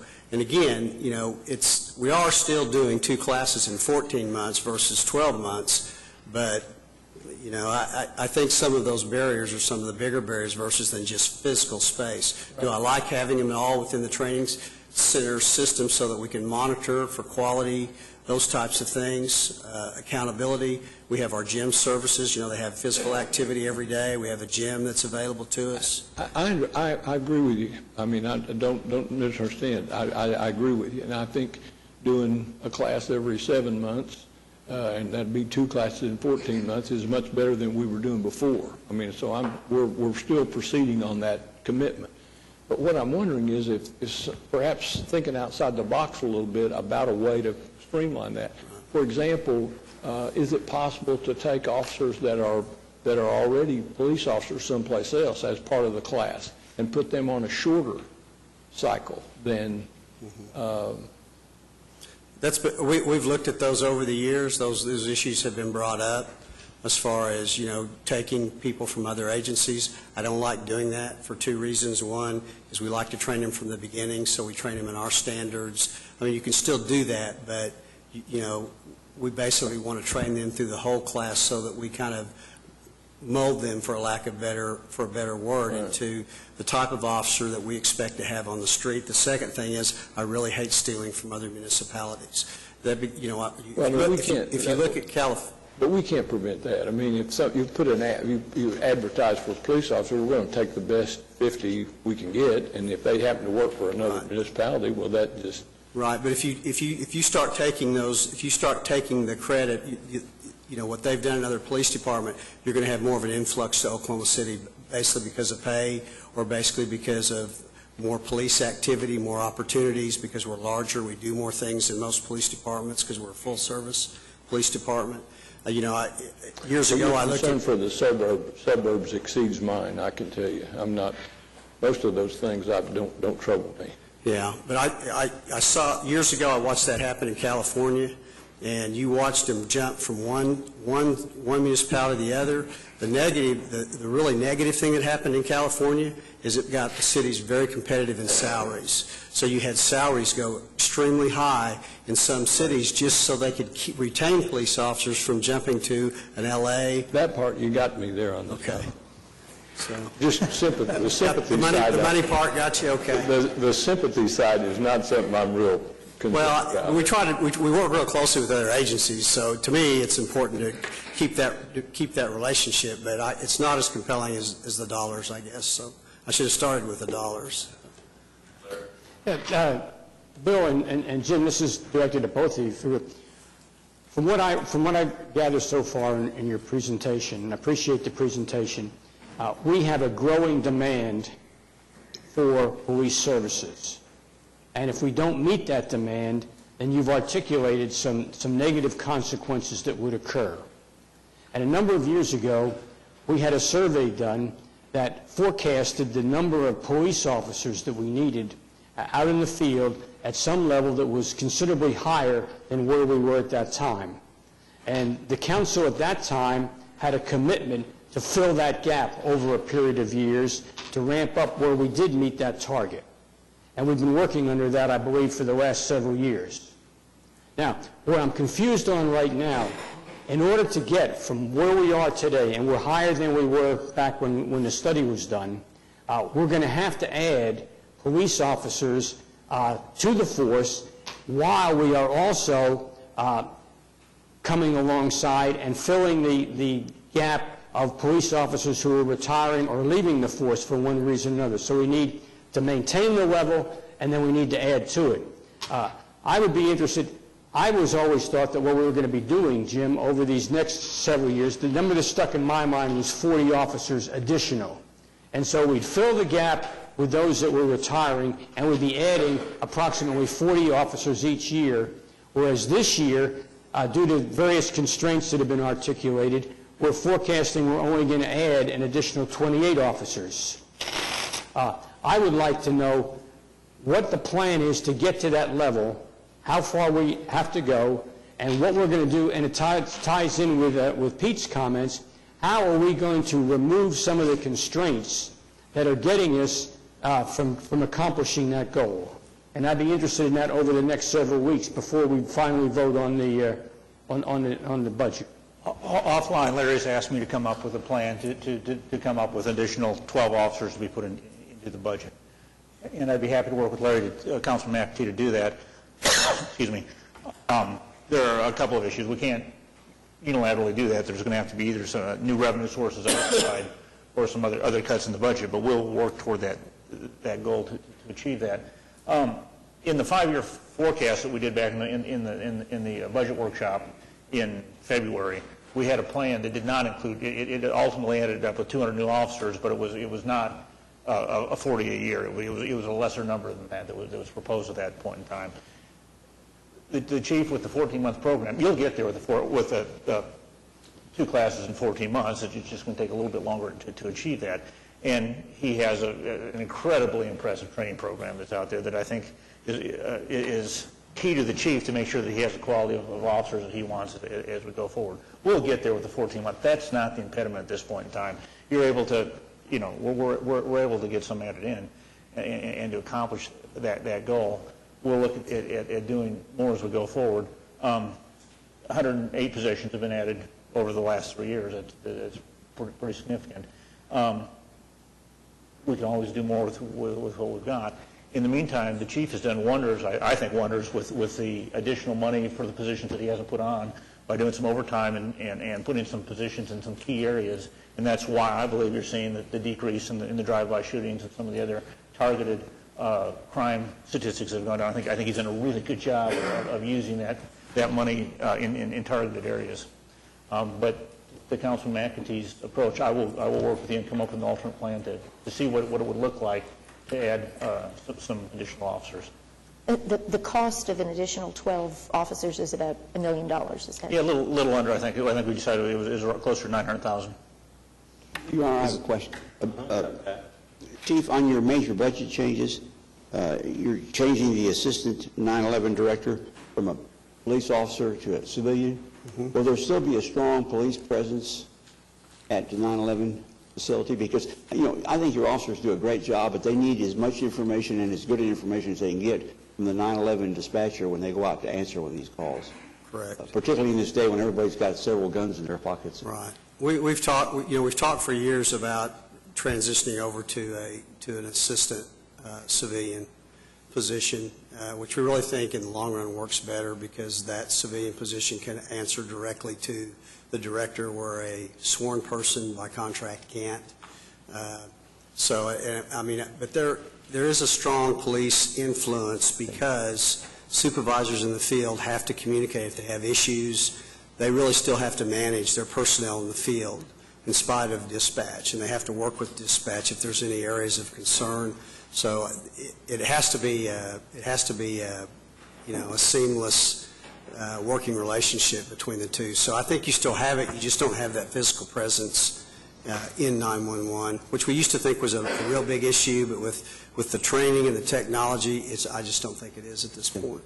So you've got the greatest police force I've ever seen. I compliment you on your work done so far. We need to do everything we can to protect those officers. Yeah, and the dispatchers are the lifeline. I tell them they've got a stressful job, but they're a lifeline not just to the citizens, but to those officers out there and the job they do, and they do a tremendous job. They really do.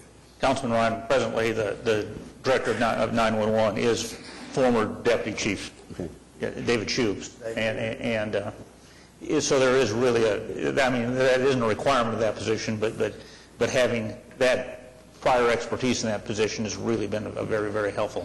Good. Thank you. I have a question. Back on the numbers thing, if we only allocate 28, which is what's proposed, is that going to slow your process down any? Like, is what we're doing going to slow it down in the next fiscal year? No, it's not going to slow it down. The actual sworn positions being added is 21. Right. Total positions are 28. So if you're talking about sworn that have to be trained, as officers, then you're looking at 21 positions. But actually, during this year, the 21 we just now got caught up with filling our vacancies from the time we didn't have recruit classes for 2 years. Right. And when adding those 70 positions, adding 20 to that, having those two schools every 14 months, we're going to catch up to the point within the next couple of years where our classes could be smaller because our vacancies, we're becoming younger because we're adding more people. So we're going to have, probably fewer vacancies, regular turnover vacancies, which right now I think we run about 30 to 35 a year. So in other words, you'd have one class that's, 35 regular attrition vacancies plus new positions, maybe 20 new positions, and then the next class would be all new positions. So you're going to continue to have back-to-back academies with full ed for the next 12 months. Right. We'll probably, even if you got to the point where we added all the officers that were going to be added, and we'd probably still end up having 2 classes, just because of the number of officers that we have now, and really, if you have a smaller class, it's really a better class. If you have a 30 or 35 person class, it's really the training's much more effective. Because I think that's the biggest issue. I don't want us to be the hindrance of you guys. You can add all the officers you want, sir. We'll take care of that. Okay. All right. The one computer forensic examiner. This is a position that we have had since 2007. It was funded with Homeland Security dollars. All those dollars are finally coming to an end. So we're going to actually make that a full-time position and fund that with general funds. So that's why that's in there. One latent fingerprint examiner. This will be a brand new position. We've had a backlog there over the last several years, and we've hired part-time persons to come in and try to decrease that backlog, which we have. But we feel like with the added numbers of fingerprints that come in now, that we need to increase that by one examiner to actually keep up with the everyday workload, not just the backlog. Again, this was mentioned by council, delete one database technician, increase funding for Nope, this isn't the 911. This is actually what I talked about before. We're getting the new program Leads Online. We had a pawn shop detail that had 2 technicians. There's a cost to the Leads Online, an annual cost to that. What we did was we realized by having that program, we only need 1 person overseeing that program, so we reduced it by 1 person and used that salary to pay for the program every year annually. So it's really a 0 cost, it turned out, and it's a much better program than what we had before. The next category is additional fuel for the helicopter. It's showing the change is a $150,000 increase. The actual total for the new helicopters, they do burn more fuel, they do use more fuel, but the actual total fuel budget is $188,150. So before, we only had, in our budget, we only had $38,000 budgeted in our budget, but we actually used about $100,000 worth of fuel every year. So the increase in fuel for the helicopters is not $150,000, it's actually about $88,000 would be the additional cost of having the new helicopters. But now all the money is going to be put in our budget up front for those fuel costs, and so the total will be $188,000. Okay. The next change is we're at 4 civilian investigating specialists and 1 lieutenant. We added the 4 civilians as a program several years ago to take non-priority calls, burglary calls, property crime calls. They can process fingerprint, and it's been very successful. It's taken calls for service off of officers to have to take those minor calls and can respond to more serious calls. And we want to increase that program by 4, which would be a total of 8 civilian technicians or investigative specialists. And by having 8, we're going to add 1 sworn lieutenant to oversee that unit now. Before we had another lieutenant do dual roles, but with that many, we have to have a full-time lieutenant. We're going to delete 1 lieutenant at 911, as was spoken of before, and add the 1 civilian assistant director. Our 1 victim services coordinator, we've actually had for about 3 years. It was first started, we started that program with a VOCA grant. I think through the AG's office, and that's how it's been funded. And last year it was funded when that money ran out, it was funded in our Justice Assistance Grant.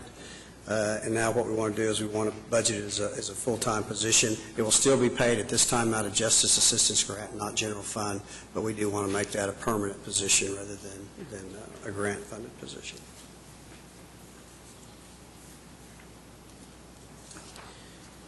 Okay, 911 communications. I wanted to highlight a couple of things that are being done or have been done in the last year. 911 Communications Division is probably one of the best stories that we have, not just for the police department but for the city. The 911 Communications Division went to a 10-hour shift schedule after a lot of review, after a lot of analysis. Because you don't realize how big a task this is unless you sit up there as a deputy chief prior or a major or somebody that tried to deal with these issues at 911, the turnover, the sick leave, the overtime, the struggle to keep dispatchers in their seats for doing a very tough job, and we just couldn't get there. But I have to, David, would your staff stand up? David Sheep, director, and his staff at 911 did a tremendous job, and they spent months, because I told them, I said, you're going to have to prove this to me, that you can do 10-hour shifts and make this work with not much more staff. I mean, they had to add a few, but anyway, they did. They worked very diligently, proved it on paper. We did a pilot program for a year, and the pilot program caused a 99% reduction in overtime cost. It reduced it by $740,000. That's significant.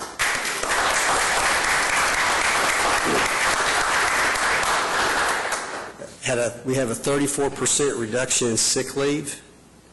They obtained 64% reduction in employee turnover. That means people don't want out.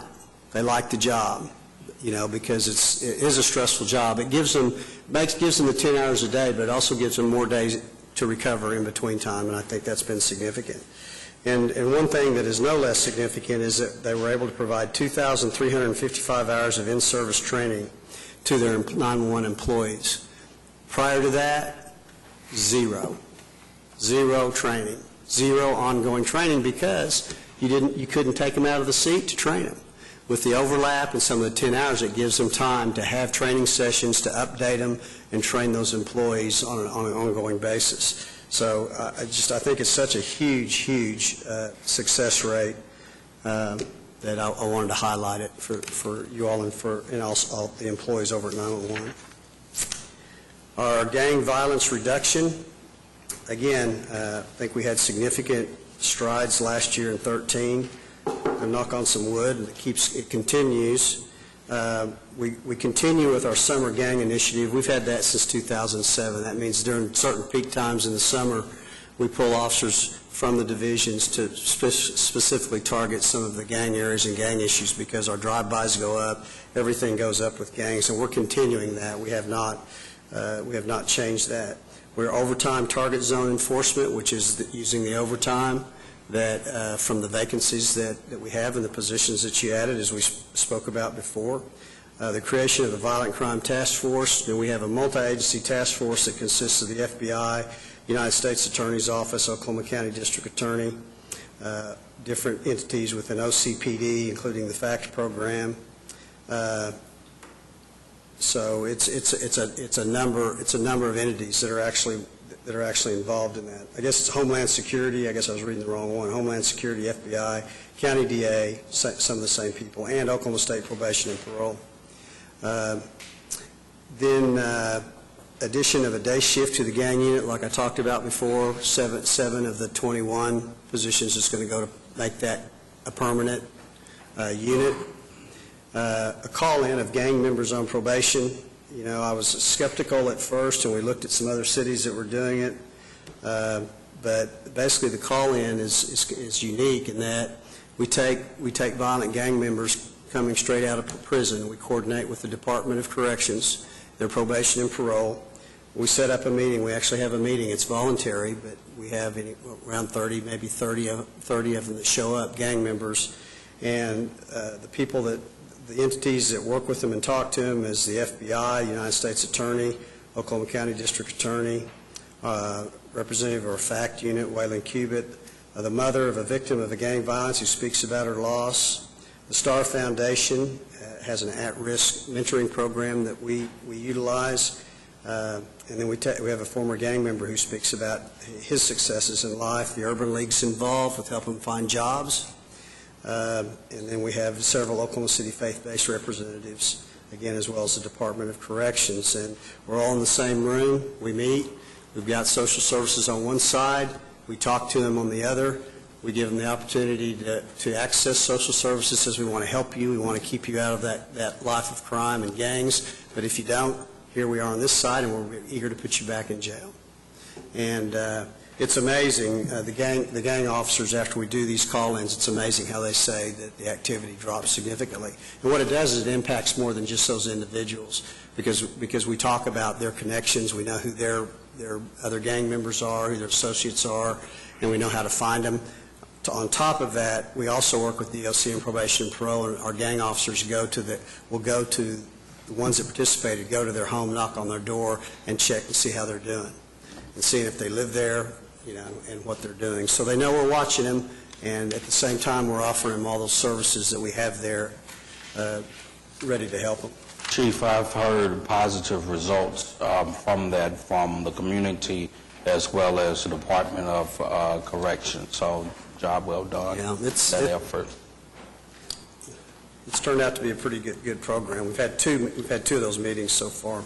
Chief, I'd just like to use this as an opportunity to reach out to the community and ask all those organizations, churches, homeowners associations to contact the gang unit to have members come out and speak with them, because we can all assist in this regard, and it's some of the responsibility, I think, falls back on the community to be supportive of your initiatives and work with your units to help address the problem. Okay. Thank you. Thank you.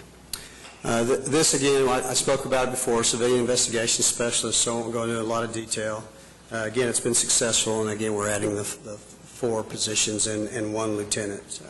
But we have a great relationship with UCO. They're turning out excellent graduates in the field of, in the CSI field, and so we work with them, we advertise, and all of our applications, our successful applications, actually came from just fresh out of college, graduating out of UCO. So we're working with them in that regard, and also their computer forensic analysis. We have a person that's actually assigned at UCO to work in their program in conjunction with Oklahoma State Bureau of Investigations and others. So we've developed a really good positive relationship with UCO. And then our new headquarters, that's what it looks like right now. Actually, it looks like a little more than that. They've got all the concrete poured, and they've actually brought in the steel, so we have steel laying on top of all that, and it'll start looking like a building here pretty quickly because the steel's getting ready to go up. Began in January. We're projected in the fall of 2015 to complete it for 88,625 square feet. And that's what it's supposed to look like when it's all finished.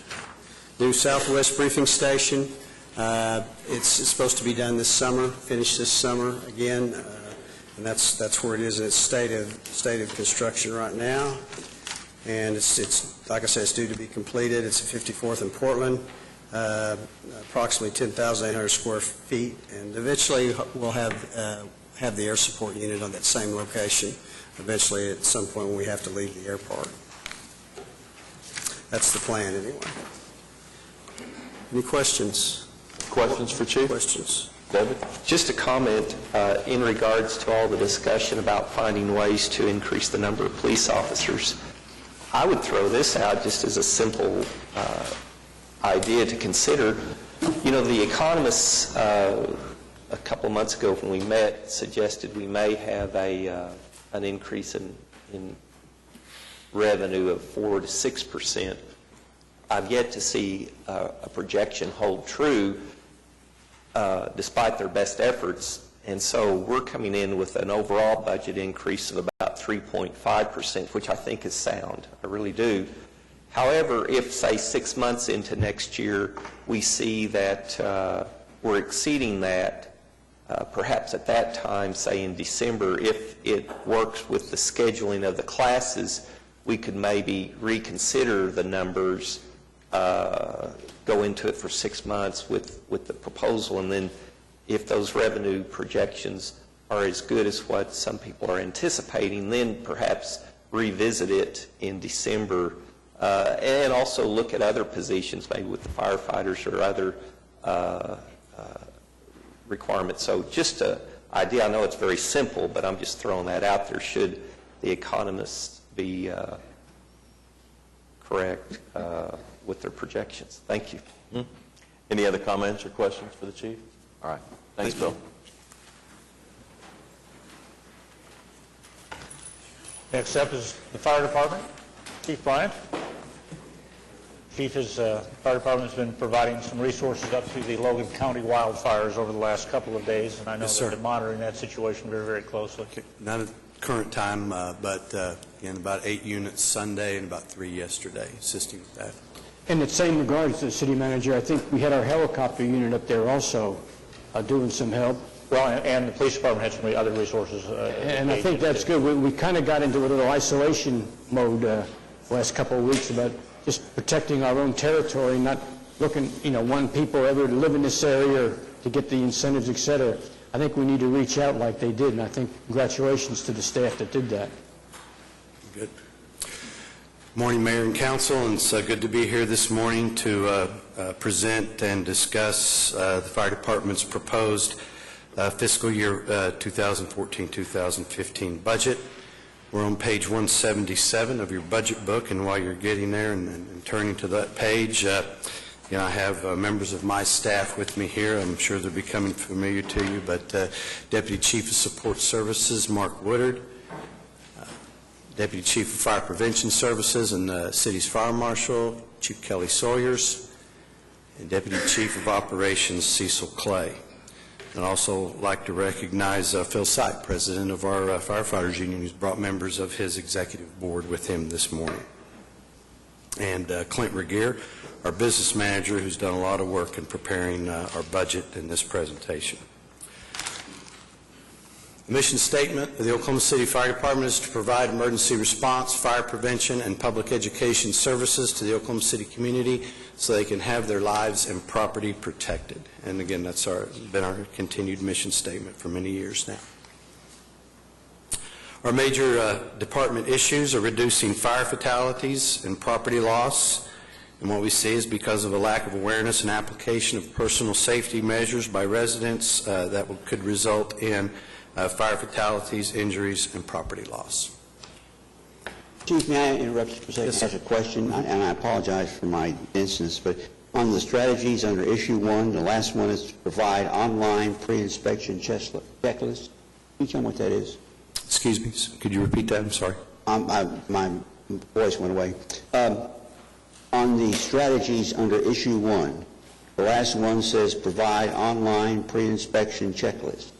Yes, sir. Can you tell me what that is? Well, again, we have a lot of requests for service for inspections, and so therefore, to make sure that people, businesses, and so forth are prepared for those inspections, that we give them that online pre-inspection checklist so they can address the issues that they need. Oftentimes, when they request an inspection, we go out and they're not ready, which requires a re-inspection. So there's additional cost as far as staff hours and that. If we provide them that information up front online, they can look at that and make sure that they've addressed the issues that we're going to be checking for when we go out. Thank you very much. That's a great program, it sounds like. Thank you. And the strategic result for that issue is that by 2017, each year, the structure fire fatality rate in Oklahoma City will be at or below the national average, which is 1.05 per 100,000 residents, based on the latest available information from the National Fire Protection Association. You can see there in 2013, our actual is 2.7. In 2014, estimate is 1.15, and again, our target is 1.05. In the next slide, we had 3 through December of this year, which is what the 2014 estimate was based on. But we have not reported any in January, February, or March, and we had a 4th fatality in April. So that brings that estimate 0.77. And you can see the graph there. Again, with the exception of a few years there where there were some spikes, and most of those would be multiple fatality incidents, some were involving crimes and things of that nature, we have been trending downward over the last 10 years. So we're right now at 4, and I can tell you that, in a common denominator in most of those instances was lack of a working smoke alarm, which we have aggressively addressed through our Project Life smoke alarm program here in the city, and we can talk more about that here in a little bit. Chief, I hate to interrupt you all this time, but that's fine. I'm just curious. On the training you're doing for the public, yes, sir. Have you got a special program for a high-rise building? Yes, sir. We're getting more in Oklahoma City. Yes, sir. Again, our public education work section, they develop a lot of fire safety programs for really whatever business that you have. So obviously a high-rise office building, we can address the issues that are specific to high-rise, as well as a large like warehouse type or manufacturing type facility. Thank you. Yes, sir. Again, to address the public education and fire prevention aspect of it, by 2017, the community of Oklahoma City will benefit from comprehensive fire safety, fire prevention education, as evidenced by 100% of elementary schools in Oklahoma City limits receiving second-grade fire safety presentations every year. And we did reach out, and we're able to get to all 99 of those schools this year, so we met 100% of our target. And also 31% of the Oklahoma City citizens reached through non-emergency public contacts. And that's not necessarily the ongoing formal public education, public safety education programs we have so much as it is that our firefighters out at each individual station, meeting with homeowners associations, meeting with their local schools in their area. So we We've reported about 19,000, a little over 19,000 of those emergency contacts. I don't think a lot of our firefighters give themselves enough credit, because sometimes just out in the normal course of their duties, they reach out to citizens when they have the opportunities and give them fire prevention literature and speak to them about fire safety. And sometimes they don't report that as much as we would like for them to. But so we try and capture all that we can.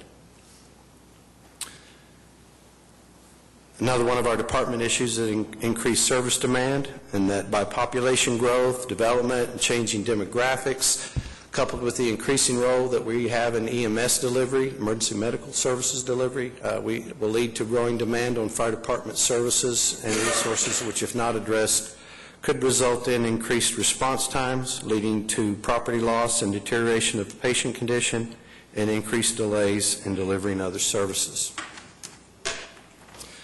Our strategic result for that issue is that by 2017, each year, the citizens of Oklahoma City, even anticipating growth in the outlying areas, will still receive emergency responses within 7 minutes, 70% of the time, in order to protect their lives, assess and treat medical emergencies, and limit damage to property and the environment. You can see there, the reason why we've put not available, we changed our reporting on this. At one time, we reported just what the fire department was responsible for as far as dispatching. And while that made sense to us, it wasn't easy to explain as far as overall response time. So we changed our criteria on how we capture and report that data, and that now we're reporting from the time somebody calls 911 and the 911 operator picks that call up and begins that process. So we've included that, which has increased that overall response time by about a minute or so. And as you're aware of, we started the medical priority dispatching system, where now we're only responding to the higher priority medical calls and allowing IMSA to process that information and determine the priority of that before we respond. And that's added some time as well. So again, in 2013, we were reporting this in 6 minutes. We've changed that to 7 minutes because of the additional time that we're factoring in on this result. Chief? Yes, sir. Excuse me again. On the strategies under issue 2, you have one, train and hire additional paramedics. Yes, sir. Do you have a goal, have one per station or one per truck, or how does that work? Well, the goal has been for several years to make all of our engine companies, which right now we have 36 in the city, advanced life support, which would have a paramedic on them. We're currently at 28. Each recruit class we hire a number of paramedics. It varies by class, and so as we get those paramedics hired, and we also have a few of our incumbent firefighters who are going through that training, we can add those additional engines. So I think we should be able to upgrade within the next year, at least one, hopefully another 2 or so. Thank you. Yes, sir.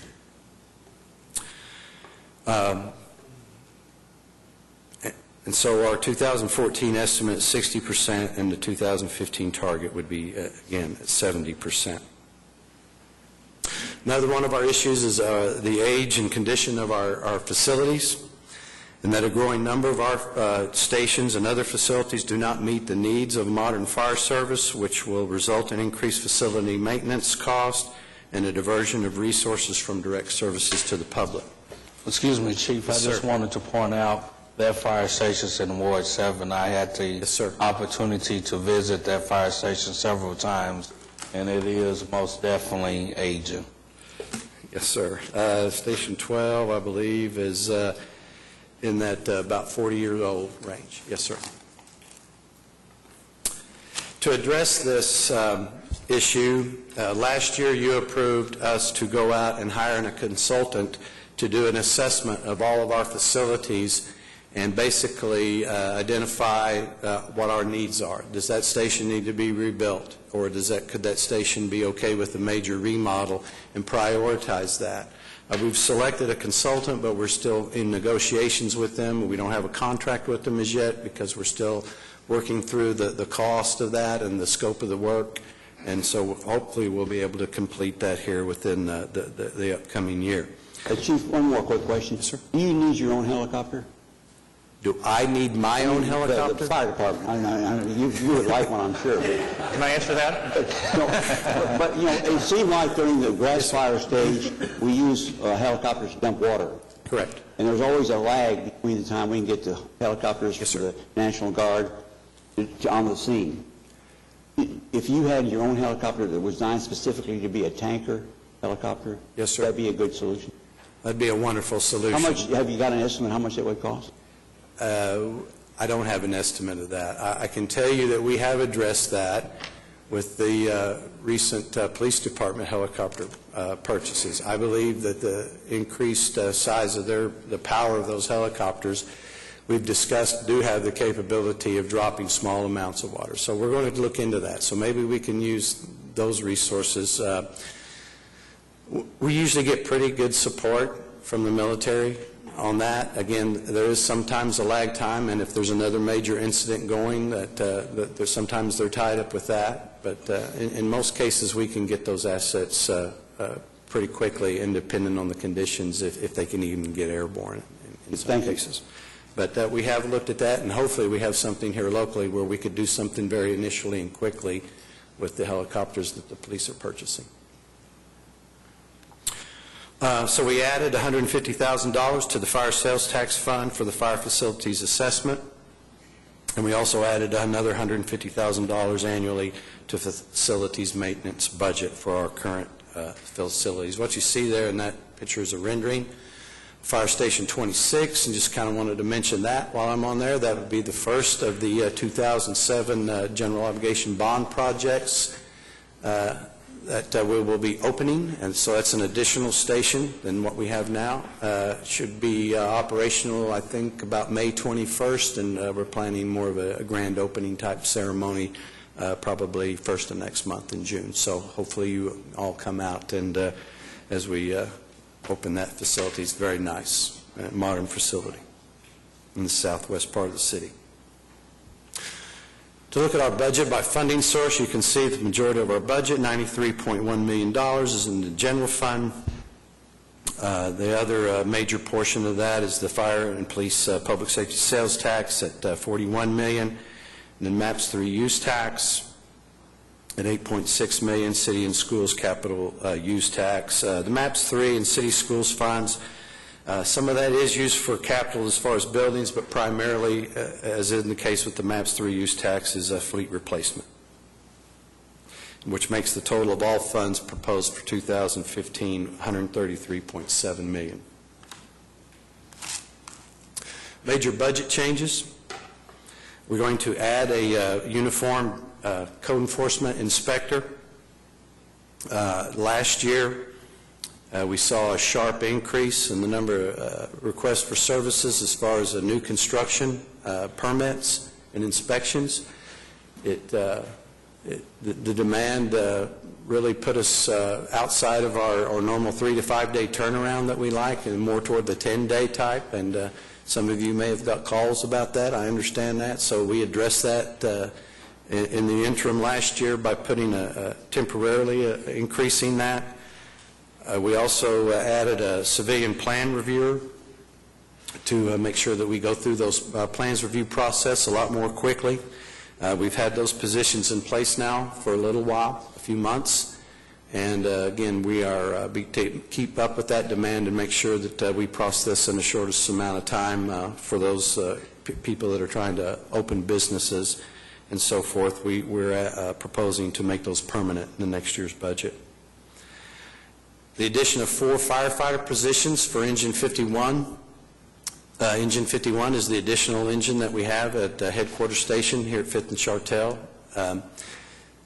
We believe with the increase in residential development population in the downtown area, also with the increased number of special events that we see, that it's preferable to keep that engine in service. Originally, that was planned as part of our consultant study back in 2007 to take that piece of apparatus and the staffing and move that out to the new Station 26.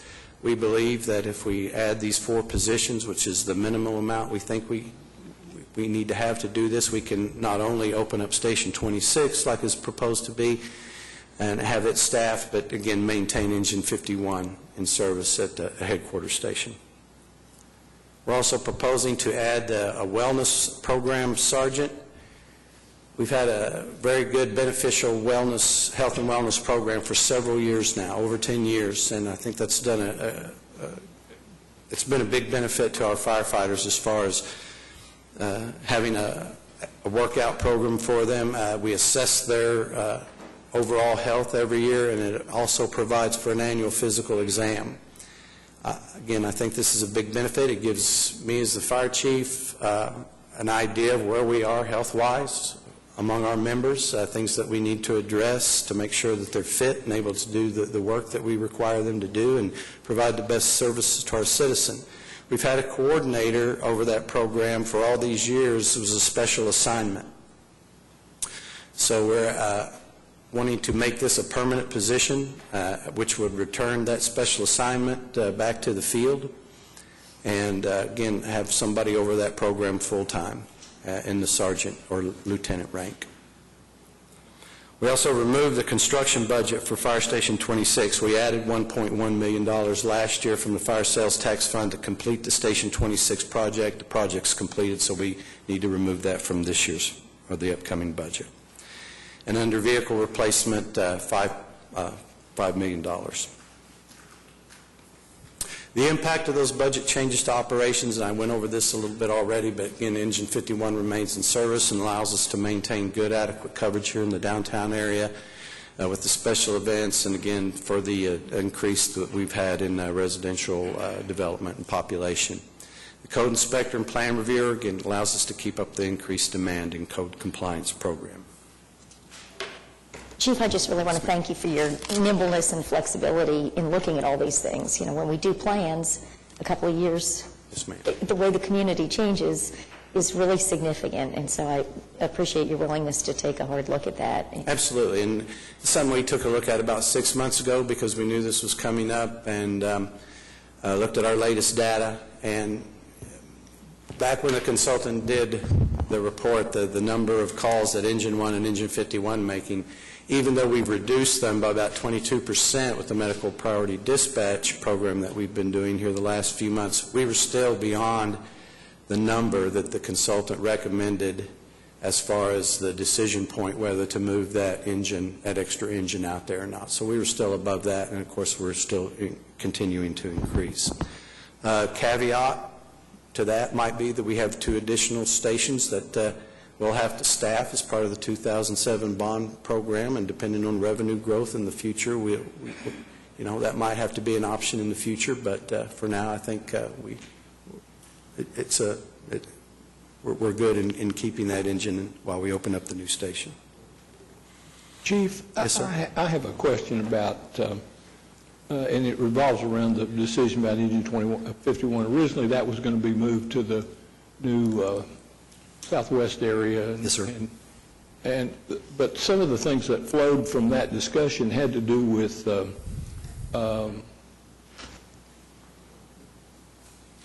staffing at Station 28 and the one in northeast Oklahoma City that had to do with making the engines ALS. Can you explain exactly what all is going to transpire with regard to all 3 of those situations, the Station Northeast, the one southwest, and the one in 28? And thank you, Councilman White, for bringing that up, because you and I had talked about that, and so thank you for bringing that up. Station 27 and 28, the 2 stations that you're referring to, are, again, one in the far northeast quadrant of the city, one far southeast. Those are staffed with an engine company, which right now those engines can run with a minimum of 3 people, and they each have a brush pumper, which are the apparatus that we use for wildland fires, primarily. Those are staffed with 2 people. We could have done that by removing that person off that brush pumper, but we now have enough, the staffing is out there that we can maintain those apparatus in service. We can maintain those stations with the current number of personnel that are assigned to those stations, so we're going to maintain our minimum staffing requirements. I think a thing that we might need to discuss going forward about those two stations is, does it serve a higher purpose to maybe adjust the staffing at those stations to upgrade those engine companies to advanced life support to provide a higher level of medical care in those areas where I think right now with the new response time criteria of the ambulance service that might be something that we should look at as far as upgrading the ability to respond to higher priority medical calls in those areas. It still would not result in a net loss of personnel. We would maintain the same number of personnel at those stations, and we might just have to adjust the staffing from that second person on the brush pumper to make it a four-person engine company. What would be the cost of doing that at each one of the two stations we're talking about? Well, you'd need some additional equipment. I can't remember the last time we upgraded an engine company from BLS to ALS. What?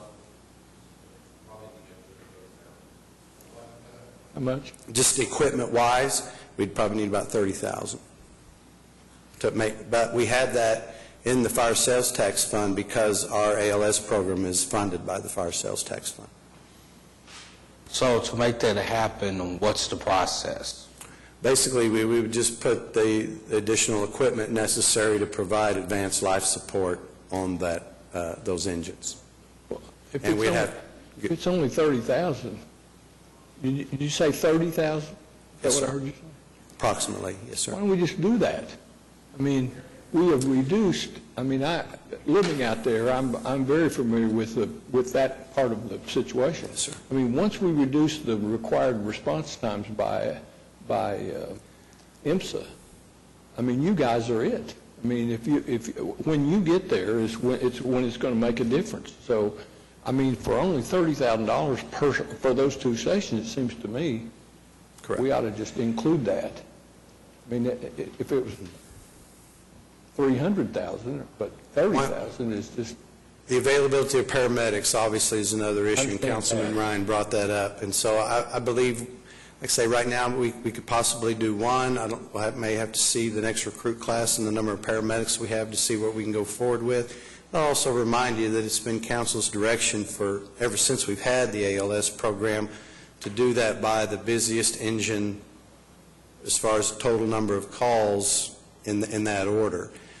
We're pretty much to the point where we're getting out to those areas now. I think the next one up may be engine 20 in Councilman. We've had that conversation before. I've never been convinced that the busiest engine ought to be the criteria. I've always thought that response times ought to be factored into that more than just which engine is the busiest. If you do which engine is the busiest, you're going to have all your resources located right outside your office door, because that's where the activity is. But when you get further out, like way out in the southwest or way out southeast or northwest or northeast, the response times have got to be factored into that decision, it seems to me. And I absolutely agree, again, but that's been the direction of council since we've implemented the ALS program. So therefore, I'd be more than happy to discuss it at any time, as I have in the past, as far as if we have a new strategy to implement that program, because I believe it's worthy of discussion. Yeah, because I'm interested in, since we know there's problems in the rural communities, I'm interested in the next steps. What do we have to do to do those two to start off with? Because in the rural communities, I mean, the response time is terrible. So I'm interested in what do we need to do from the horseshoe to make it happen. Because Councilman White and I are definitely interested in this, and this is one of those deal breakers for me for the budget, because the response time out in northeast Oklahoma City in the rural part is terrible. It's obviously some of the longest response times, and again, not necessarily just the northeast section of the city, but all the far corners of the city we have that same issue, which is one reason why we've addressed it with the one relocation of Station 4 from downtown out to the northeast area. Obviously, in the next few years, we'll be building an additional station in the southeast. We're fixing to open up an additional station in the southwest. to address those very things. So you're absolutely correct that it's all about response time, which is why we've either relocated or we've placed in some additional resources and personnel in those areas. The suggestion I'm making, though, doesn't really increase response times. Decrease. It doesn't change it. Right. I mean, response times are going to be what response times are, no matter what, because we're not adding another station or we're not adding another engine. We're just adding more help, more medical support on Correct. the engines Higher that are level already medical there. care. Yes, sir. So it seems to me at the same time we've permitted IMSA to decrease their response time, or decrease their efficiency in effect, but increase their response times. It would seem logical that if for $30,000, assuming you can find paramedics to staff it, Yes, sir. we would include that in this budget. If there's more that needs to be done, I'd like to know what it is, because I agree with John. I'd like to, I just don't see why, if that's the cost, saying staffing, why we can't just say, let's do that. The issue isn't the cost. The $30,000 in capital is in the police safety, public safety Right. funds. That's not the issue. The issue is availability to get the number of paramedics out there to cover the stations. Sir. Chief, well, but we can't solve that here. That has to be solved through a hiring process. Yes, sir. But if the situation is such that the engine is ready, and that's what you're going to do, and you have paramedics that come out of these classes, that's how you fix it. I mean, I don't think we ought to wait until we find somebody and then hire them and then train them for 6 months and do it. Why don't we just upgrade it now and be ready when we can find the people, or when you can find the people? Again, as we hire them, we can certainly do that. And again, I don't have a problem with that. In fact, I agree with the logic of that. I really do. I think for a while now we've needed to think more strategically about how we implement the ALS program other than that. And I've mentioned that before. It just takes your direction to do that. I have the information that you need to make those types of decisions. I'd be more than happy to provide that to you so you can kind of see what the current data is as far as response times and as far as the number of higher priority medical calls in those areas, those types of things. Again, if I'm not mistaken, and I don't have the current list with me, but I believe the next one to be upgraded was Station 20, which is at Southwest 29th and Council. However, that's based on, again, the current criteria that we use to do that. That certainly could change. And again, we could provide the number, and then again, we might make a better case for either of the stations that we're talking about right now. Okay, can we do that between now and when we approve the budget? I can get you the information that you need. I'm sure do a city manager report on his progress of the next levels of ALS. Do that. Correct. It's important to me. I mean, it's important to me in evaluating what we're going to do moving forward, and I'd like to have it as soon as we can. Absolutely. Let me go to something else. We're going to do that. It doesn't seem to me. I'm not sure about how the numbers work on the Engine 51 thing. We're adding another station that has X number of, how many people will it take to staff that new station? About 18. 18. And we're able to do that by adding only 5 4 positions. people? Yes. We currently, right now, what our authorized number is, that they're out there. There's a current number of positions assigned to certain stations that would put them over not just their minimum staffing, but their maximum staffing. We're going to collect all those. So there's a certain number of those out there that we can use to add to those 4 positions to make that work. You're comfortable that we can staff that station with just 4 more people? With the additional 4 positions, yes, sir, I am.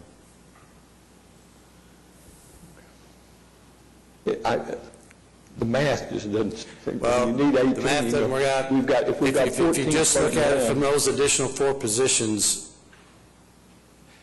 it wouldn't work out if obviously, if we just getting 4 positions to open that station. Again, those 4 positions, the wellness position that I talked about creates another one. Again, that returns to the field, so there's a 5th. Yeah, okay. And again, there's a number of positions out there throughout the 3 shifts in the 6 districts that are actually over what we normally assign to those certain stations. I don't want to call them extras. It's probably not a good word, but again, it's, say a station has 10 people assigned. Again, because of the number of people that we're authorized to have, and we recently graduated a recruit academy, there's maybe 11 people out there. So there's a number of stations that are in a situation like that. We gather those, that staffing up, add it to the 5 positions, or the 4 positions, and the additional, the 5th position with the wellness coordinator. Adding all those up, it gives us the number that we need to keep Engine 51 in service and open up Station 26. I don't want you to think, or anyone to think, that I'm trying to micromanage your department. I'm not trying to do that. I'm just trying to understand how you can get, when you need 18, how you can get there with now 5 Right. we've talked about. That I mean, it's just... A couple of years ago, you authorized us 10 overage positions to help us to kind of keep pace with retirements. So depending on where we're at with retirements and vacancies, again, then there's a lot of that. Those are some of the positions that I'm talking about to you, that we can use those positions with the 4 additional and the 5th of the wellness coordinator added up totally will give us the number that we need to do that. Okay. We need 12 people to maintain Engine 51 in service. And so you take the 4, the 5th, and some of the overage positions that we have out there, and that gives us that 12. I thought you said you needed 18. Excuse me? I thought you said 18. To open up Station 26, we have that. Correct. Right. And we've accounted for 5 of them. 4 and 1, that's 5 in here, that leaves 13. And you've got 13 people that are out there? No. Again, the 4 that we're requesting in this budget, the wellness position creates another. That's 5. Okay, so there's another 7 out there, overage positions, what have you, that we can get and reassign them to maintain that engine in service. Well, I thought you said that, I sound like I'm arguing with you, and I don't want to sound that way, but I thought you said it took 18. That's for Station 26. That's the new station. Yes, sir. And we're adding 5 and 7, and that gets us to the 18 we need to. I'm speaking of maintaining Engine 51 in service and what we need to do that. Okay, the staff. Go ahead. Sorry, you were about to ask. Well, no, I'm just trying to understand where the manpower is going to come from. I'm further into this in the weeds than I wanted to get, because I don't want to be perceived as micromanaging how you do it. That's not my. I'm just trying to understand it. So I hope you understand that. I'm not. Well, I may be missing something. Go ahead. Right. So we didn't need those 6 people. They weren't additional. We just needed 12 for the engine. Right. So with the 5 plus there's cost, we could piece those 7 other ones together with 10 over positions. Those 10 over vacancies are to deal with even if we went down. Okay. The 6 people for the brush number were not additional. So it's just 12 that's needed. Okay. Not 8. Okay. Yes. Thank you. You said it better than I did. Thank you. Chief, could I Yes, ask sir. a question? Absolutely. When you're trying to increase the number of paramedics, are these individuals already trained and certified as a paramedic, then you hire them and they go through the training, or do you take firefighters that are currently employed as firefighters and send them off to training? Both. Part of our ALS program that's funded out of the fire sales tax allows for funding for training of incumbent firefighters to go. We have a small number of our incumbents that request that training, and we send them when they request it. But the majority of the paramedics that we're getting now, we're hiring as paramedics. We have a bonus, not a bonus, but an incentive program in our hiring process that we give them preference. When you have existing firefighters go through the training, approximately how long does that training last? Paramedic training? Yes, paramedic training. I believe it's about a year and a half now. Okay. To get them through that program, yes, sir. Thank you. Any other questions? All right, Chief, thank you. Oh, you're not finished. Have more. Unless you're through with me. I apologize. That's fine, no, absolutely. I know our lines of business, our organizational chart is what we're proposing. Administration, 10 positions, fire prevention services, 41 positions, operations 887, support services 49, which would bring us to 987 total positions. Under administration, our proposed budget, $10.8 million. That's broken up into business services, which is $8.1 million, and executive leadership, $2.7 million. Fire prevention services. Yes, sir. Excuse me for a second. The administration budget, Yes, sir. $10 million, was considerably less than it was last year, $14 million. Sir. What accounts for that reduction? I think maybe the difference. I'm not arguing about the reduction, but I was asking. Maybe the difference in business services as far as chargebacks, risk management, IT charges, those types of things that we may not have that we had last year. Thank you. In fire prevention services, again, that's broken up into 3 different work sections: investigations, inspection and code enforcement, public safety educations, and you can see the budgets there for investigation is $1.9 million, inspection and code enforcement $1.9 million, public safety education $1.1 million. Under fire prevention services, there were some of the results that I wanted to talk about. We're at 27% of arson cases that were referred to the district attorney for prosecution, and we increased that target to 45%. Our public education department has been very aggressive about developing social media as far as a way to get our public safety education information out. What you see there in that picture is Chief Barry and Captain Mark Corvin, and they've developed a series of YouTube videos that people can access through YouTube that, again, talk about public or fire safety education. And we recently, this past year, completed the inaugural Project Live 5K run and raised over $13,000, and this is for smoke alarms, so that we can make sure that we maintain a cache of smoke alarms so that any time any resident ever requests a smoke alarm, it's available to them, and we also install those. So, again, that's the common denominator in fire fatalities is lack of a working smoke alarm, and we want to make sure that there's no reason for any resident, regardless of income, what have you, that they're without a working smoke alarm. On the support services, that's broken out into fire dispatch and vehicle and facilities maintenance. The budget for dispatch, $2.1 million. A proposed budget for vehicle and facilities maintenance, $8 million. Some of the results under support services is 59% of our incidents are dispatched in less than 1 minute. The target is 90. That doesn't look very good, and we're going to continue to work on that, but I can tell you that has a lot to do with what I explained to you earlier as far as the criteria and how we, what we report as far as total response time. 69% of EMSA or police call taker incidents were dispatched in 2 minutes. The target is 90. And we're estimated to dispatch about 70,000 incidents in the coming fiscal year.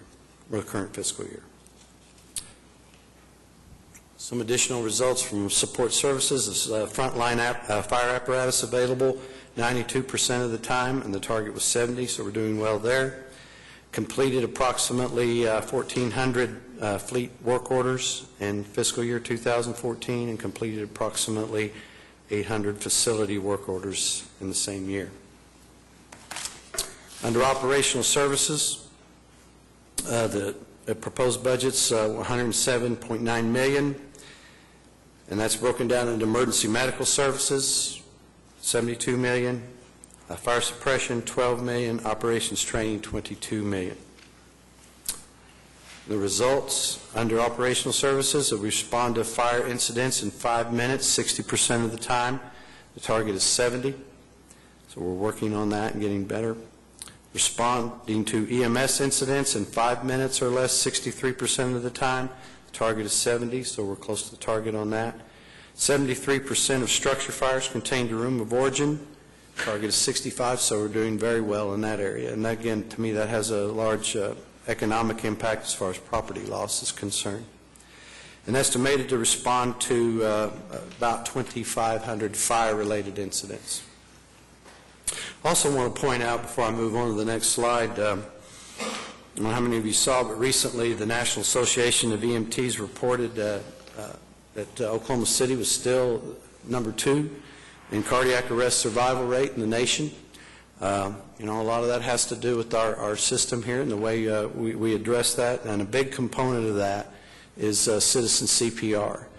And our department, our firefighters at the station level, our emergency medical services work section, they provide a lot of citizen CPR training. So we're trying to do as much of that as we can, and obviously has a big impact on cardiac arrest survival rates as far as making sure that there's rapid and early intervention.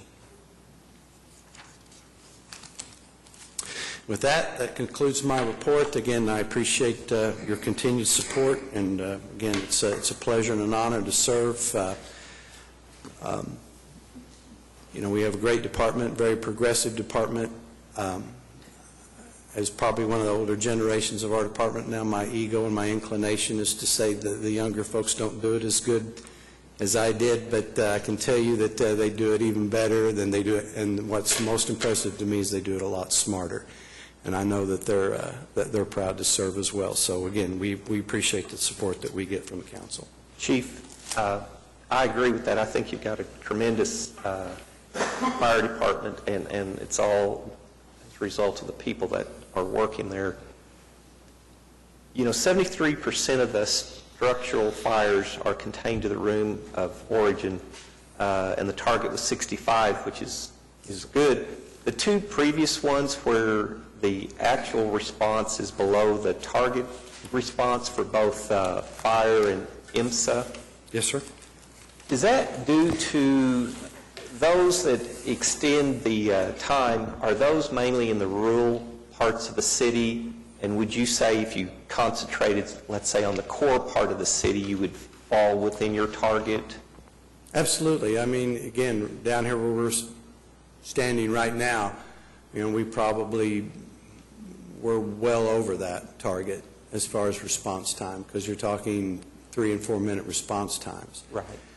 So when you do have to factor in the rural or the outlying areas of the city, obviously that impacts that.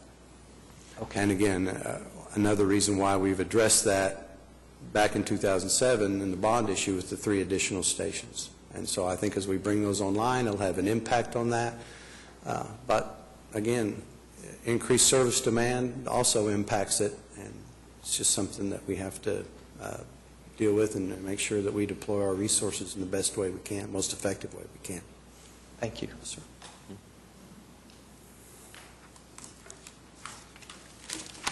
Okay. Thanks, Chief. Again, appreciate it. Thank you for your time this morning.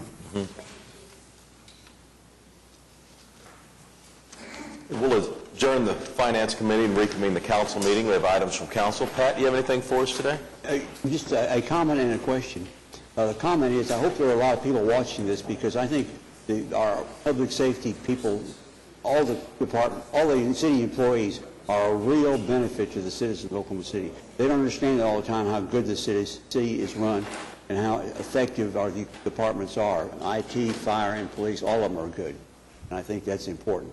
The question is, in the newspaper the last week or so, there was an article about methane gas being mined from waste facilities. Is Oklahoma City participating in that? We are. Are you talking about with Waste Management's efforts? Yeah, they take, I don't know, the landfill garbage dump, they take some kind of facility, put it in, and mine the methane gas. I think we're amongst the national leaders in that. Okay. Now, does the city benefit from that? Do we get a reduction in waste management? We're actually getting some job creation because they've started with a test facility, but they've now are expanding it to a larger facility, 5 times larger, with a significant capital investment. So there'll be construction taking place out there. And they also are able to run our trucks or their trucks, depending on how you look at the relationship we have with them, with this fuel, which is combining methane with natural gas and diesel, which is running it more efficiently and reducing their cost, which reducing their cost reduces our cost. That's good. So there's some direct financial benefit to the city from these things. Yeah. And that's not the first one. The one down in Ward 4 has been doing it for a number of years. Actually had a line over to General Motors, back when General Motors was operating. They vent it now because they lost the customer. When GM left, they lost the big customer. But they took methane to the GM plant, and that was GM's heat part was fired by methane. Mm-hmm. It's not as successful now as it once was because the customer's gone. But so they're venting a lot of it right now. That's something the city should be proud of, that we're promoting this and we're utilizing this facility to produce this gas in the energy situation. It's an important part of the energy management program. Agreed. John? Thank you, Mr. Mayor. To add on to Pat's comment about waste management, this past Friday we had the opportunity to attend a special ceremony where EPA announced that they took waste management, the facility, the landfill on 36 and Sooner off the Superfund list. And so that's a true big step into the right direction. Waste management did what was right for the community, and EPA took them off of the Superfund site. I'm not a big fan of landfills. I think we need to go to be a zero-waste city. But waste management is taking, I think, some steps into positive direction. So, Meg? I guess I just would kind of echo Pat's comments and following Pete, without trying to micromanage anybody. This is our biggest opportunity to really delve into how incredibly professional and just outstanding staff that we have and how well they run each of these departments. It's always an interesting time of year to be able to kind of dig deeply into how this city runs, and it's always really impressive. Mm-hmm. Thank you. Mm-hmm. David? Just a comment, I'm pleased that the Supreme Court issued their ruling yesterday that allows municipalities to begin their meetings, such as our city council meetings, with a prayer. I think that's very important. It's a little concerning, though, that the vote was only 5-4, and we may see changes along those lines, which I hope doesn't ever occur. The other thing I'd like to see, Jim, we've talked about this, if the city attorney's office would look into the possibility of Oklahoma City becoming exempt from having to pay gross production taxes on the oil and gas produced within Oklahoma City limits.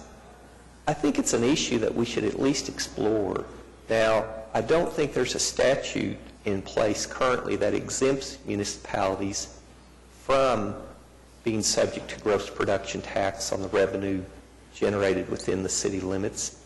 But the doctrine of states not being able to tax municipalities, I think, may override that provision. It's perhaps something that's never been looked at, but I would at least let our city attorney's office look into that. And if we need to file a suit against the state, let's do that and recover those previous year's gross production taxes as well. Maybe we could do a class action lawsuit representing all of municipalities in the state of Oklahoma. Thank you.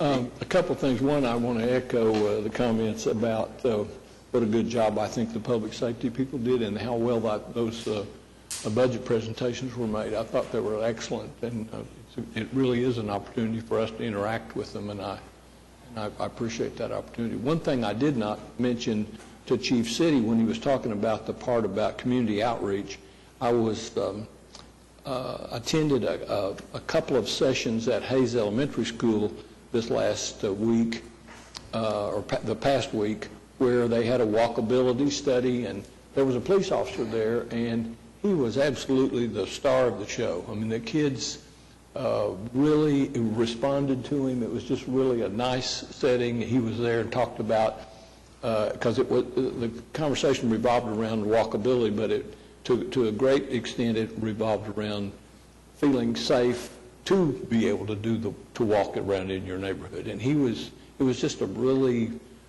quality thing. The city planning people that did it were excellent. We had volunteers, Target stores volunteered to help. It was really a nice thing, and that's a very challenged school. I think the 3 schools where they held them were all pretty challenged places, and to have the city reaching out to those people and having police officers and our planning department and the volunteers, just a really nice thing to see. I should have said that when the chief was here, because his officer did such a good job of making a presentation. Larry? Thank you, Your Honor.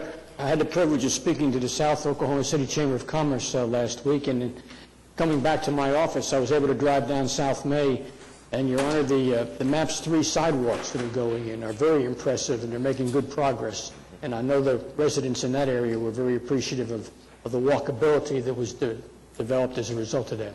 Thank you, Your Honor. James? All right. City manager reports?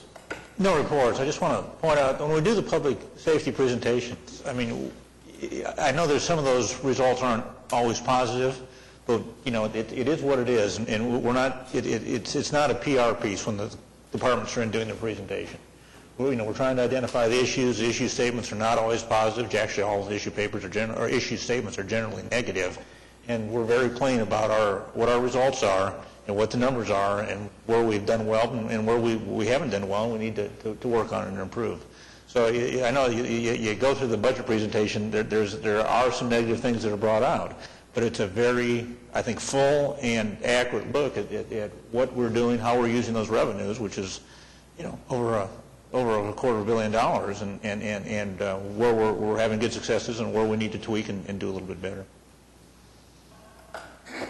All right, citizens to be heard. Michael Hinton?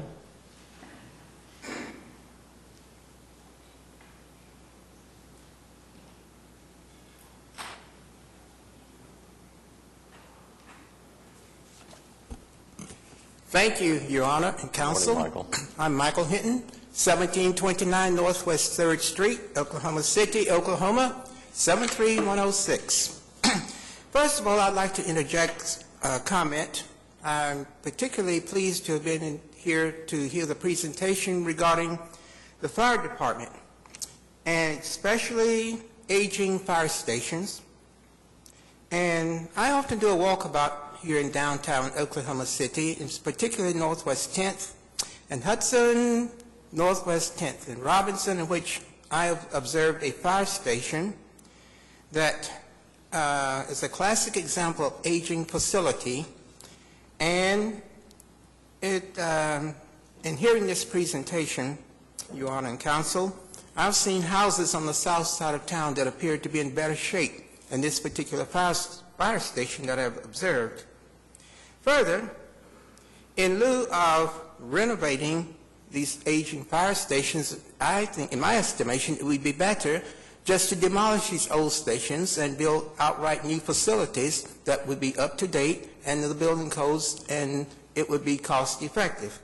Now I move quickly on to my main topic that I want to share with all of you. And that is, I set out over the past week to evaluate and observe the arrival of the new transit service, Embark. Your Honor and Council, I've been highly impressed at the revision that has been made on the transit routes throughout the city.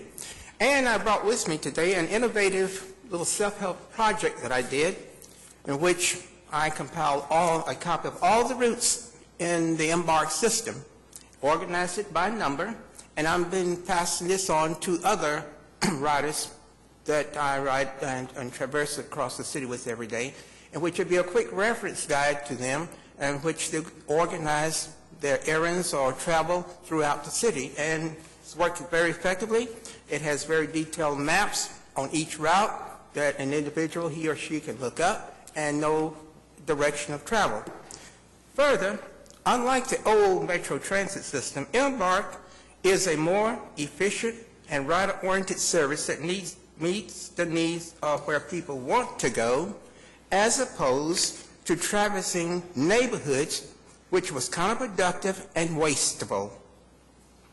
And as time goes by, it is my sincere hopes that further improvements will be made that will include nighttime service as well as service on Sundays and holidays that will accommodate the needs of visitors to this city, and that is visitors from the national as well as the international community. I certainly thank all of you for this moment to be heard, and you folks have a blessed day today. Thanks, Michael. Joe Nelson? Excuse me, Your Honor. Michael, could you, if you have any extra copies of that brochure that you put together, could you leave a copy for us? I think that's a good idea that maybe Oh, absolutely. I'd be glad to. we could produce some for some of our riders. Yes. Which office should I bring it to? Just the main office, and they'll Main get office? it to us. Yes. Certainly. I'll get on it. Thank you. Thank you.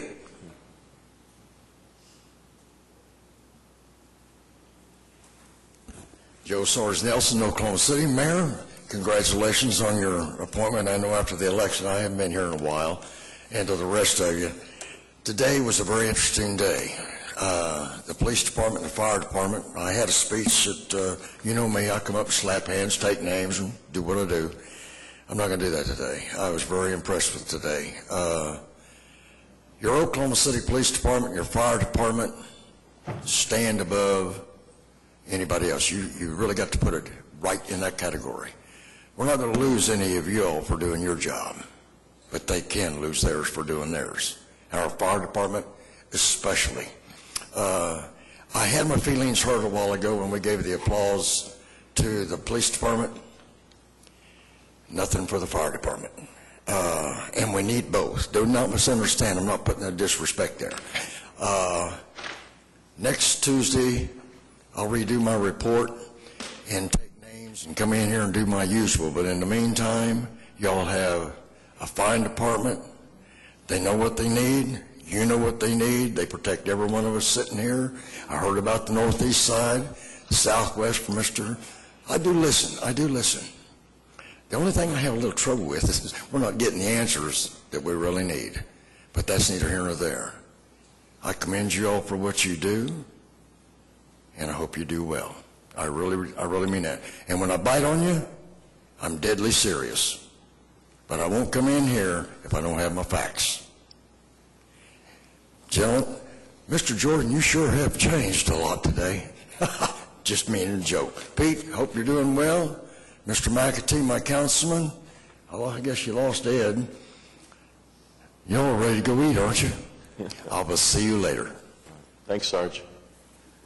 Do you want to mention the Boulevard meeting, Meg, that's coming up? I did. Thank you very much, Mayor. I forgot that as I was going along. I just want to remind all the citizens, anybody that's watching, that Wednesday, I'm sorry, it's only Tuesday. Wednesday, we have a public meeting from, not we, ODOT is hosting a meeting from 6 to 8 at the Cox Center, I believe up on the second floor. Parking may be at a premium, as we also have a fairly big basketball game that night, but the game doesn't start until 8:30, so I encourage everybody to come down and participate in ODOT's meeting to get an update on the Boulevard. And I've been monitoring a couple of emails this morning, and I believe that they have made arrangements for parking at the Santa Fe garage. So, 6 to 8, it'll be come in and go with a lot of information available. All right. And with that, we're adjourned. Thanks, everybody.